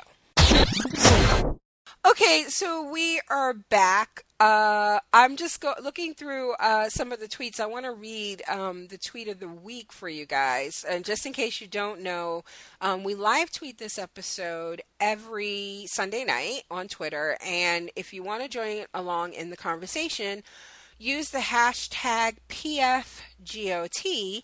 We'll see it and we will read it on the air. The tweet of the week goes to Kelly Johnson, who said, "Oh, hell nah. Twitchy ain't touching me with a straight razor." Twitchy. That jumpy motherfucker. Oh my God. What is he twitching because, is he just damaged? What was it? I feel like it's like a psychological break thing. Like he just is so completely damaged that he just is maybe bugging out. Maybe it's just like the anti-twitch thing is in your penis. So maybe that's why he's just twitching all the time. I don't know. I hope you never find out. Right. Yeah, so we don't want to test that. So there were a lot of great tweets last night, but that is the tweet of the week, Kelly Johnson. So if you join us on Twitter, use hashtag PFGOT while the episode's on. If you win tweet of the week, your name goes into a drawing, and at the end of the season of Game of Thrones, we will pull one random person's name to win a Game of Thrones t-shirt from our Zazzle store. Let's see. Yeah, there were a lot of good tweets. One of my favorites, before we jump into the feedback, was somebody who said, I always said Joffrey didn't deserve Marjorie. She was too fine for him. I'm so glad he got killed before he got to smash that. It's like, oh, Jesus Christ. Priorities. Yeah. Okay, so we got a lot of feedback. Before we jump to the spoiler section, I'm just going to go through it pretty quickly.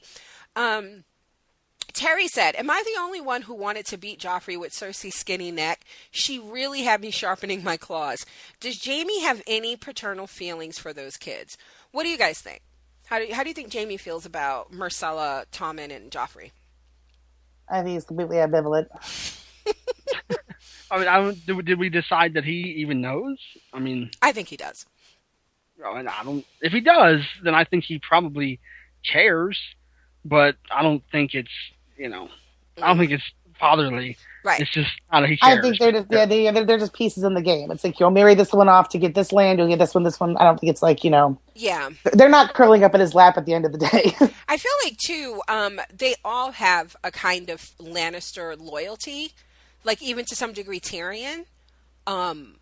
Yeah, you know definitely. what I mean? Like, I know he hated Joffrey. I don't think he ever would. I'm hoping this is not being a spoiler. Like, I don't think he would have ever killed Joffrey. Do you know what I mean? Like, I don't believe that he's guilty, and I don't think that he would have, unless it was like something like Joffrey like charging him with a sword or something, like self-defense. But I don't think he would.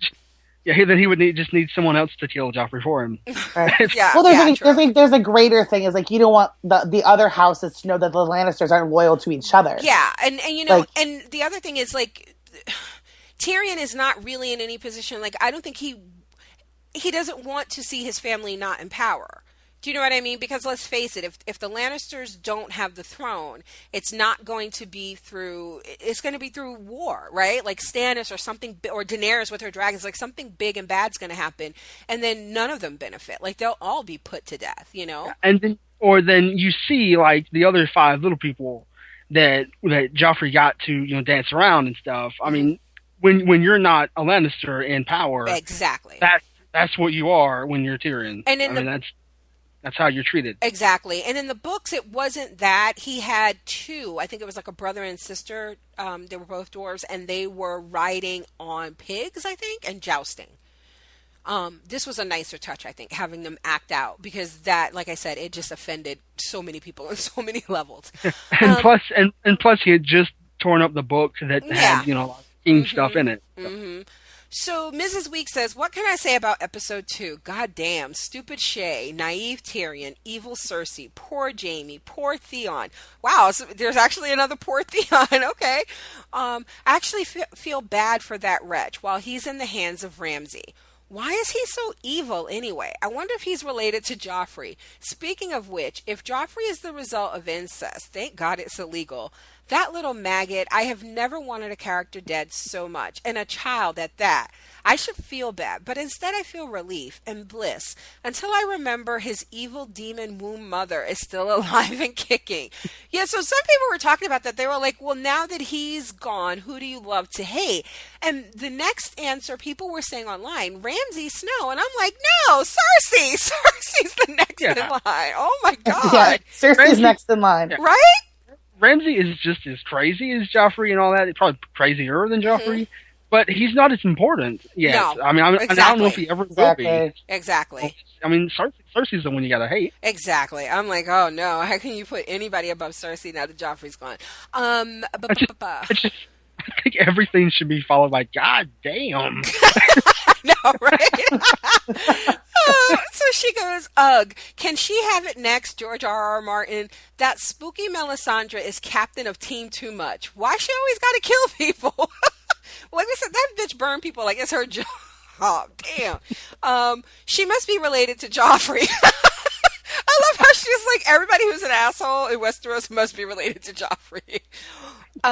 Marjorie and her Grams are two of my faves. What will happen now if Marjorie Queen Regent is Marjorie Queen Regent or is Cersei? Royalty is so confusing. I don't know if I can answer that without possibly put it like this. Next week you're gonna know what this means in the line of succession. But what do you think happens? Do you guys think that Marjorie is now the queen? Or what? How do you think that works? I think that it's definitely going to be contested. I mean, no matter what. I mean, no matter who it is, the other one's going to say that it's them. Right. And what do you mean the other one? By Marjorie and Cersei. Like both of them are gonna be saying they're the queen, right? Yeah, I see what you're saying. Well, and also, I mean, they had the wedding, but they didn't consummate the marriage. So I wonder if that's going to be a factor. Okay. Interesting. Okay. There's a part of this, like, you guys, nobody is bringing up, and I'm actually shocked. I was actually looking forward to asking you guys that question. Okay. This is good. I can't wait for next week. Well, now I'm going to be, just distracted. Hold on. You guys are like, wait, let me think about this. No, seriously, like, in terms of, like, royalty and the way it works, like, think about the way it works in real life. Mm-hmm. Who do you think goes to, what happened when Robert died? Fuck if I know. I'm not a queen or a king. I'm not anything. anything. John, it was just 3 seasons ago. What happened when Robert Baratheon died? I don't remember, honestly. Okay.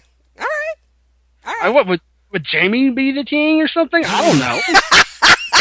Oh my God, this is somebody going to be the king. Okay. Somebody's going to be the king or the queen. Okay. It's not going to be like a vacant throne. No, it's not going to be a vacant throne. I didn't know there was going to be a quiz. I actually. Well, no, I didn't know there was going to be a quiz. I didn't know there was going to be math. Well, wait, wouldn't it be Tywin because he's the hand of the king? Oh, I'm going to punch the two of you in the face. I swear. You're like, what show have you been watching? I really feel like you two are fucking with me now. Like, if you fuckers throw out one more person that's not the person. You know what I think is like, I don't know. I think that I was so thrown aback by this episode. Yeah. Other shit's just out the window. Yeah, you're right. You guys didn't know there would be all I know is that Tommen is there and he's older. So okay, I was gonna say I gave you guys a hint earlier when I said something. I thought, oh, maybe I shouldn't have said that, but whatever. Okay, we'll see what happens. But yeah, there's definitely gonna be some shit because, like we said, we don't know. You know, does this make her queen because she was married to him? But like Megan said, it wasn't consummated.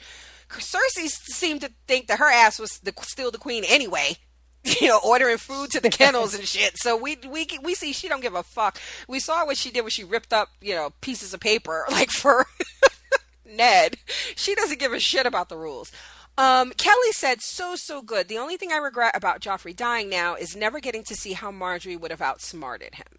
That's the other thing where I just feel like I don't know what her game is. Like you gotta want to be queen really, really bad to marry that fucking psychopath and to feel confident that you can either handle him or that he's not going to treat you like he treats other people.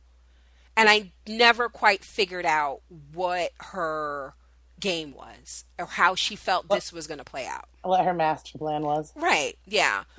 Devin says, and Devin actually also wrote me an email, which I'll be reading in the spoiler section. Yes, Lord, is all I can say about an episode that had everything. There were so many mic drop-ins from Loras to Jamie to Oberyn on Cersei and Tywin, each resulting in me feeling some type of way. Yes! I love it. I could say the most difficult part of the episode to watch was Tyrion's "It's not me, it's you" speech to Shay. Yeah. I felt bad for him, not for her. Although I don't like her character, it truly messed with all my feels. Yes! I agree. Christopher Nicholas says, the Melisandre Stannis scene was kind of funny to me. Just a regular family dinner with the husband, the wife, and the mistress. Shaking my head. And I really don't care for that smug look the red bitch always has on her face. But really, can we talk about Princess Smirks a lot? Marjorie's face is constantly like in a look of... it's just it's a smirk. I don't know. And she, yeah, so. She's like Drew Barrymore. Yeah, but like 10 times worse. He goes, I pray Melisandre doesn't hurt little Shireen because I'm not going to be here for that shit. Now for that wedding. Damn, this wedding was a hot fucking mess. Now I definitely believe Olenna when she said that women ruled the Tyrell family. By the way, she just shooed off her son while he was talking to Tywin. I told you.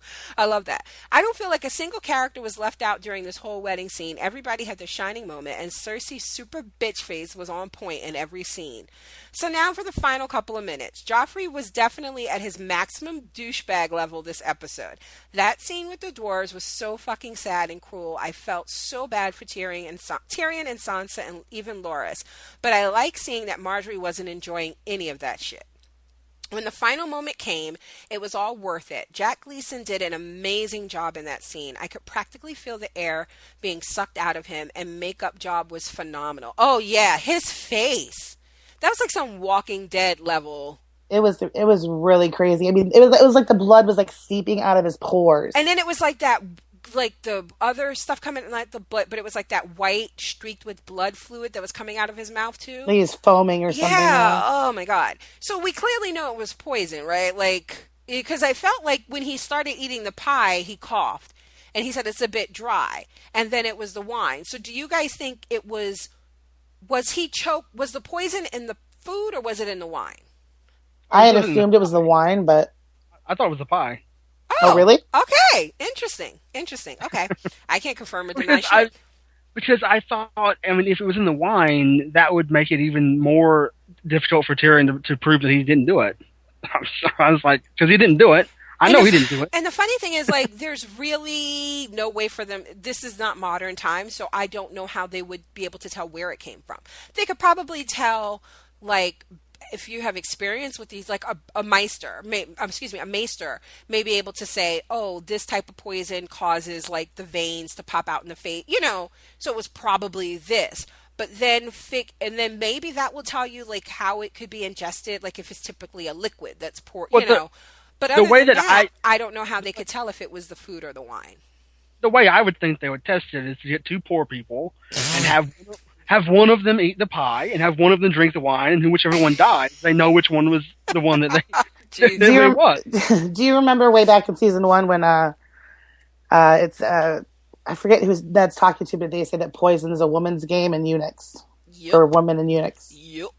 Right. And the other thing I meant to go back, and I had already said it. That's who's going to be the king. Varys is going to be the king.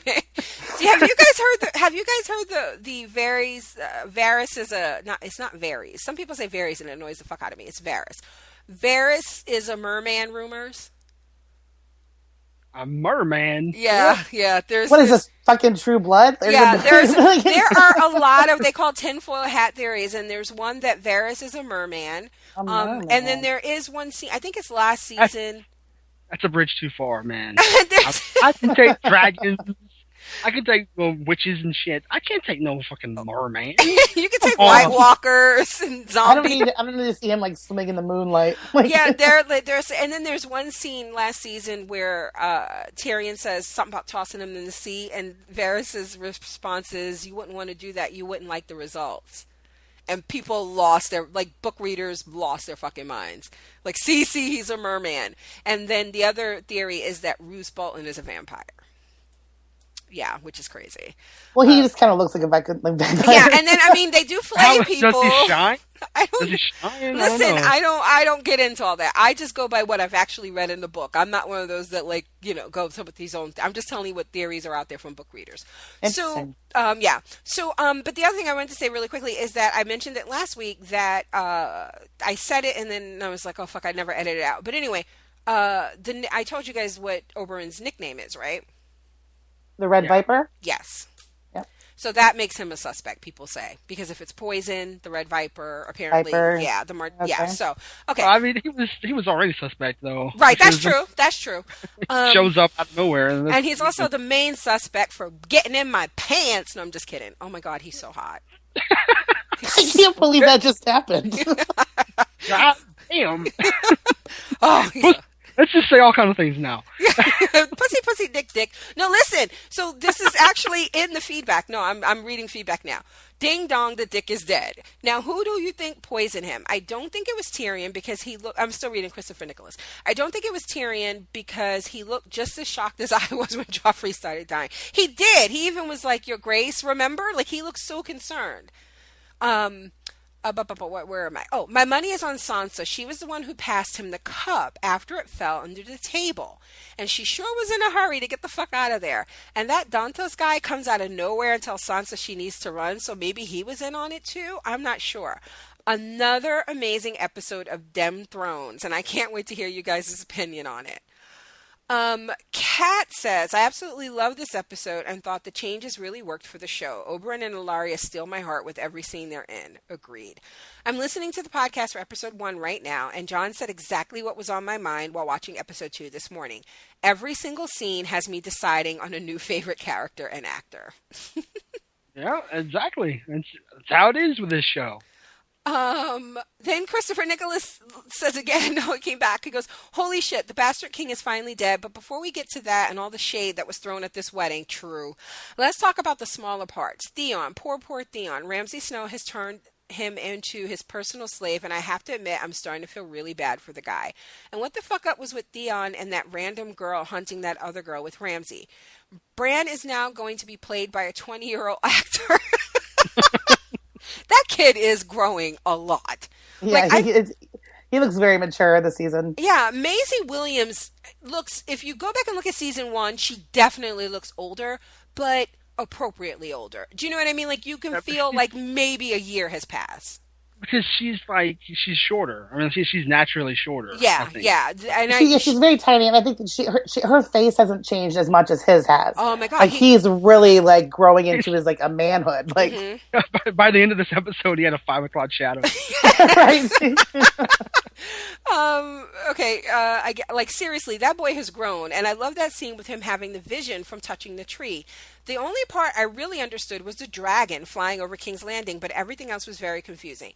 Yeah, so, there wasn't, the way it was shaped, it was like, there was stuff that was the past, like Ned, right? And when he was sharpening his knife, there was the stuff with where they hid, where they thought that they were dead, and they were like under Winterfell the whole time.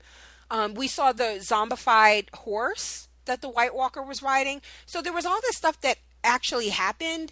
Then there was some of Dany's vision, which is weird. You know, like I said, the throne room covered in snow with the roof torn off and all that stuff. And then the dragon stuff. So I feel like the throne room and the dragon stuff is like he saw parts of the future, you know? Yeah. And again, the books have a lot of prophecies and visions and stuff. Terry says, I was also wondering about that. They obviously didn't have a chance to consummate the marriage. Does it matter? Oh, tune in next week.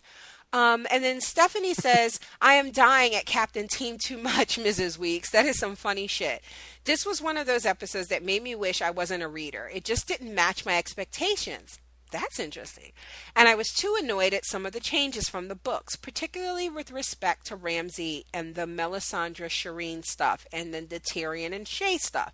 So I think that it made it hard for me to enjoy a really well-made episode. There were some differences, which I'll talk about in the spoiler section, but they did not bother me at all. And then Kat points out one note, the correction I made at the start of the podcast. Prince Oberyn is Prince Doran's brother, not his son, at least in the books. I'm not sure if HBO changed that, though. They didn't. I was just wrong. And I totally agree. The candle thing was hot. Told you, John. Well, I agreed that it was hot. I just meant by temperature. He's like, I didn't say it was sexy. I'm hoping that was just something the actor added to show his character's love for danger and violence. Now back to listening to the podcast. Yeah, so that is it. I'm going to wrap this up. Thank you guys so much for the feedback. Thank you for live tweeting. I could not keep up with those tweets last night. It was insane, and I'm not complaining. Do more of that next week.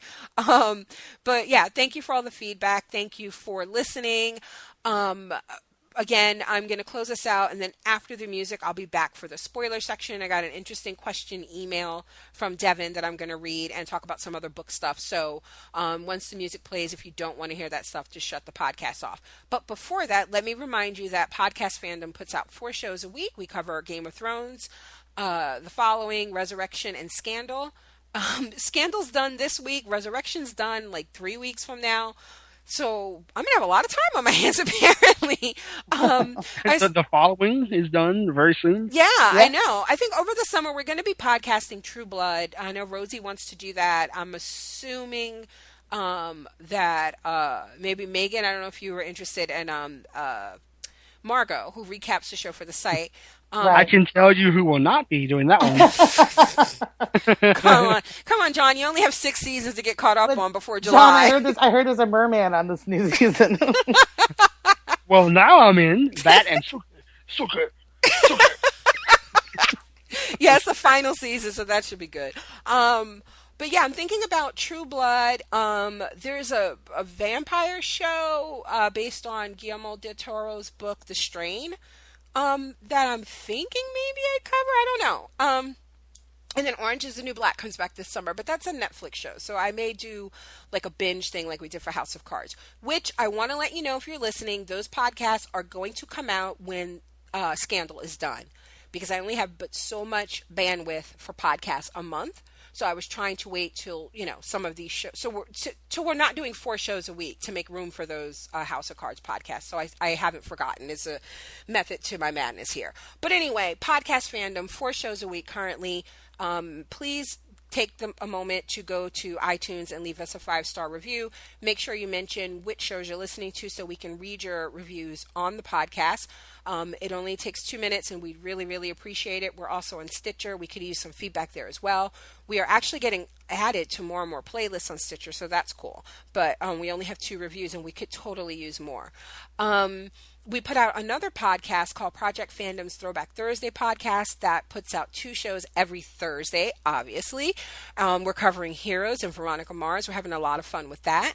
And then you can join us on Facebook at facebook.com/Project Fandom. As you can see, it's a good place to leave feedback for the podcast. Keep up with all of the great content that we produce. Everything we produce is straight up original content that we thought of on our own, that we write and we put a lot of hard work into.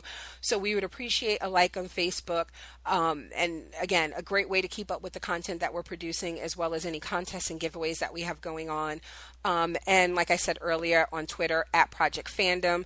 If you want to tweet us about this show in particular, please use the hashtag PFGOT. If you have book spoilers that you want read on the podcast, please send them to Nina, Nina, at projectfandom.com.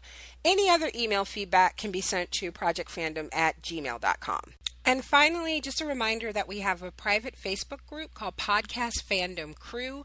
You can request entry. Just do a search on Facebook for Podcast Fandom Crew. And it's a private group where we talk about the podcast and all the shows that we watch. The only rule in the group is no spoilers and don't be a dick. So if you're interested in joining, look us up on Facebook.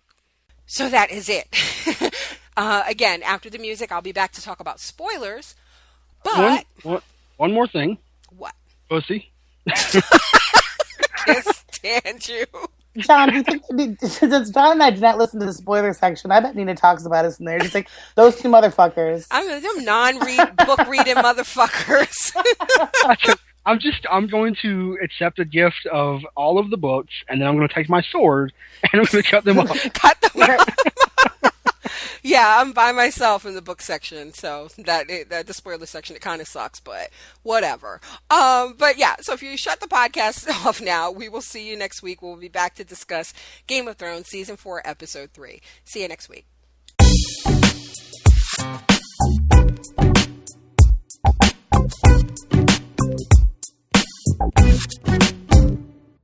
Okay, so we're back. Well, I'm back with the spoiler section. I'm going to read Devin's question, and then I'm just going to talk about some things that I remember being different from the book.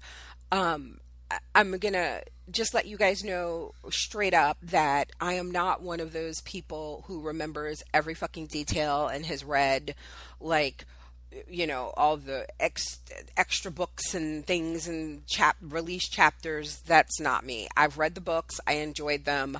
I know the basic stuff, but you want like a deep dive, you're probably not going to get that with me.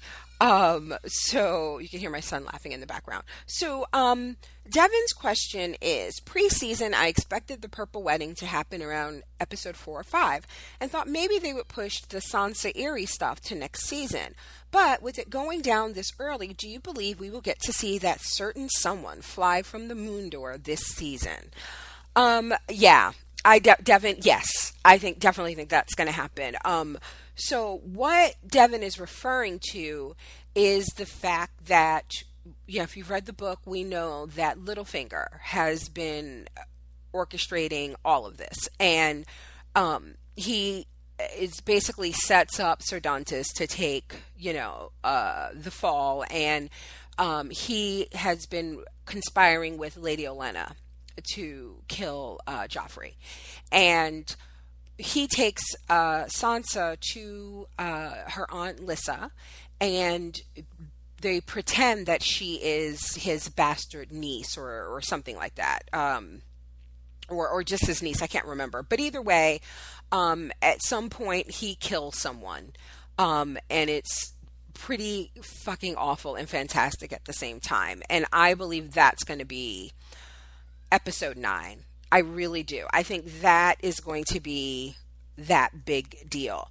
I am very, very disappointed that last season didn't end with us seeing Lady Stoneheart, which is, I really thought we were going to get that, especially because Misa was the title of the finale, and it means mother, and that could apply to, obviously, Daenerys being the mother of dragons and, a mother figure to all these slaves that she's freeing, but also to Lady Stoneheart. So I really thought it was going to be like a fade to black and then a fade back in of her being pulled from the river or something.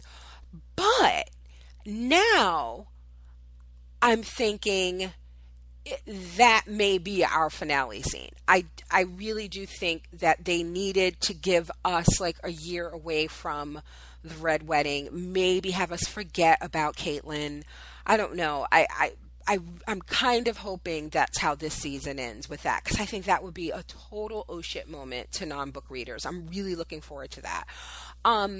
So yeah, to answer your question, yeah, I think that's what's going to happen. And I have to tell you that I really did not expect the Purple Wedding to go past episode 4. I really did think it was going to be episode 2 or 3. And then when we learned the episode titles, I was like, oh yeah, it's definitely episode 2. And I'm surprised that so many people thought that they would put so much time in between that, so many episodes in between the Red Wedding and that one. Basically, honestly, because it happened so close together in the book. So there's that. I do want to point out that if my memory serves, some of the differences in the Purple Wedding and the book, obviously Jaime's not there. And I said that in the main part of the cast, which I don't think is a spoiler. I mean, it's something that's occurred and it's different and it happened. But in the book, she gets a hairnet and it has these purple jewels in it, I believe. And Lady Olenna straightens her hairnet. And in the show, she just like plays with her hair and her fingers are near her neck. And we learn that the jewel is the thing that had the poison in it, and she drops it in the goblet. So I feel like, and then if you notice, when Tyrion gets the cup and hands it to Joffrey before he dies, he walks over to right where Lady Olenna is sitting, and he picks up the cup from the table. So I feel like, they're going to stick to that, but they're just going to have the necklace. Although I was watching to see if the necklace was missing any jewels, and it didn't look like it after, everything went down. So I don't know. The Shay stuff is definitely different. If I remember correctly, she's still there, and we don't know that anybody knows about her. Joffrey dies. He is Tyrion's accused, and we see Shay turns on him. She testifies against him. So this is definitely different. Like, I still think that's going to happen, but I think that's going to be the shock, is like they're going to be doing the trial and they're going to, bring her out, and that's going to be the big shock, because we're all assuming that she got on the ship, as Bronn said. And again, I don't know what that means for Bronn's, what that means for his character and his relationship with Tyrion. I feel like at some point in the book, he basically does abandon Tyrion, right? So that's what I meant in the main part of the cast. Like, I don't know if this is the first step in that. Like, is he lying on purpose or what? Because I don't remember why he didn't step up to be Tyrion's champion in the book. So Natasha for Unspoiled, if you're listening to this, remind me about why Bronn wasn't Tyrion's champion. So yeah, that's it really. Those are the only differences that I want to talk about. I know that there are more. I'm sure that there are more, but again, I'm not like a super hang on to every word of the book reader. And I'll probably get some stuff wrong, but those are the things that stood out to me. So okay, that's it. Thanks for the question, Devin. I will see you next week.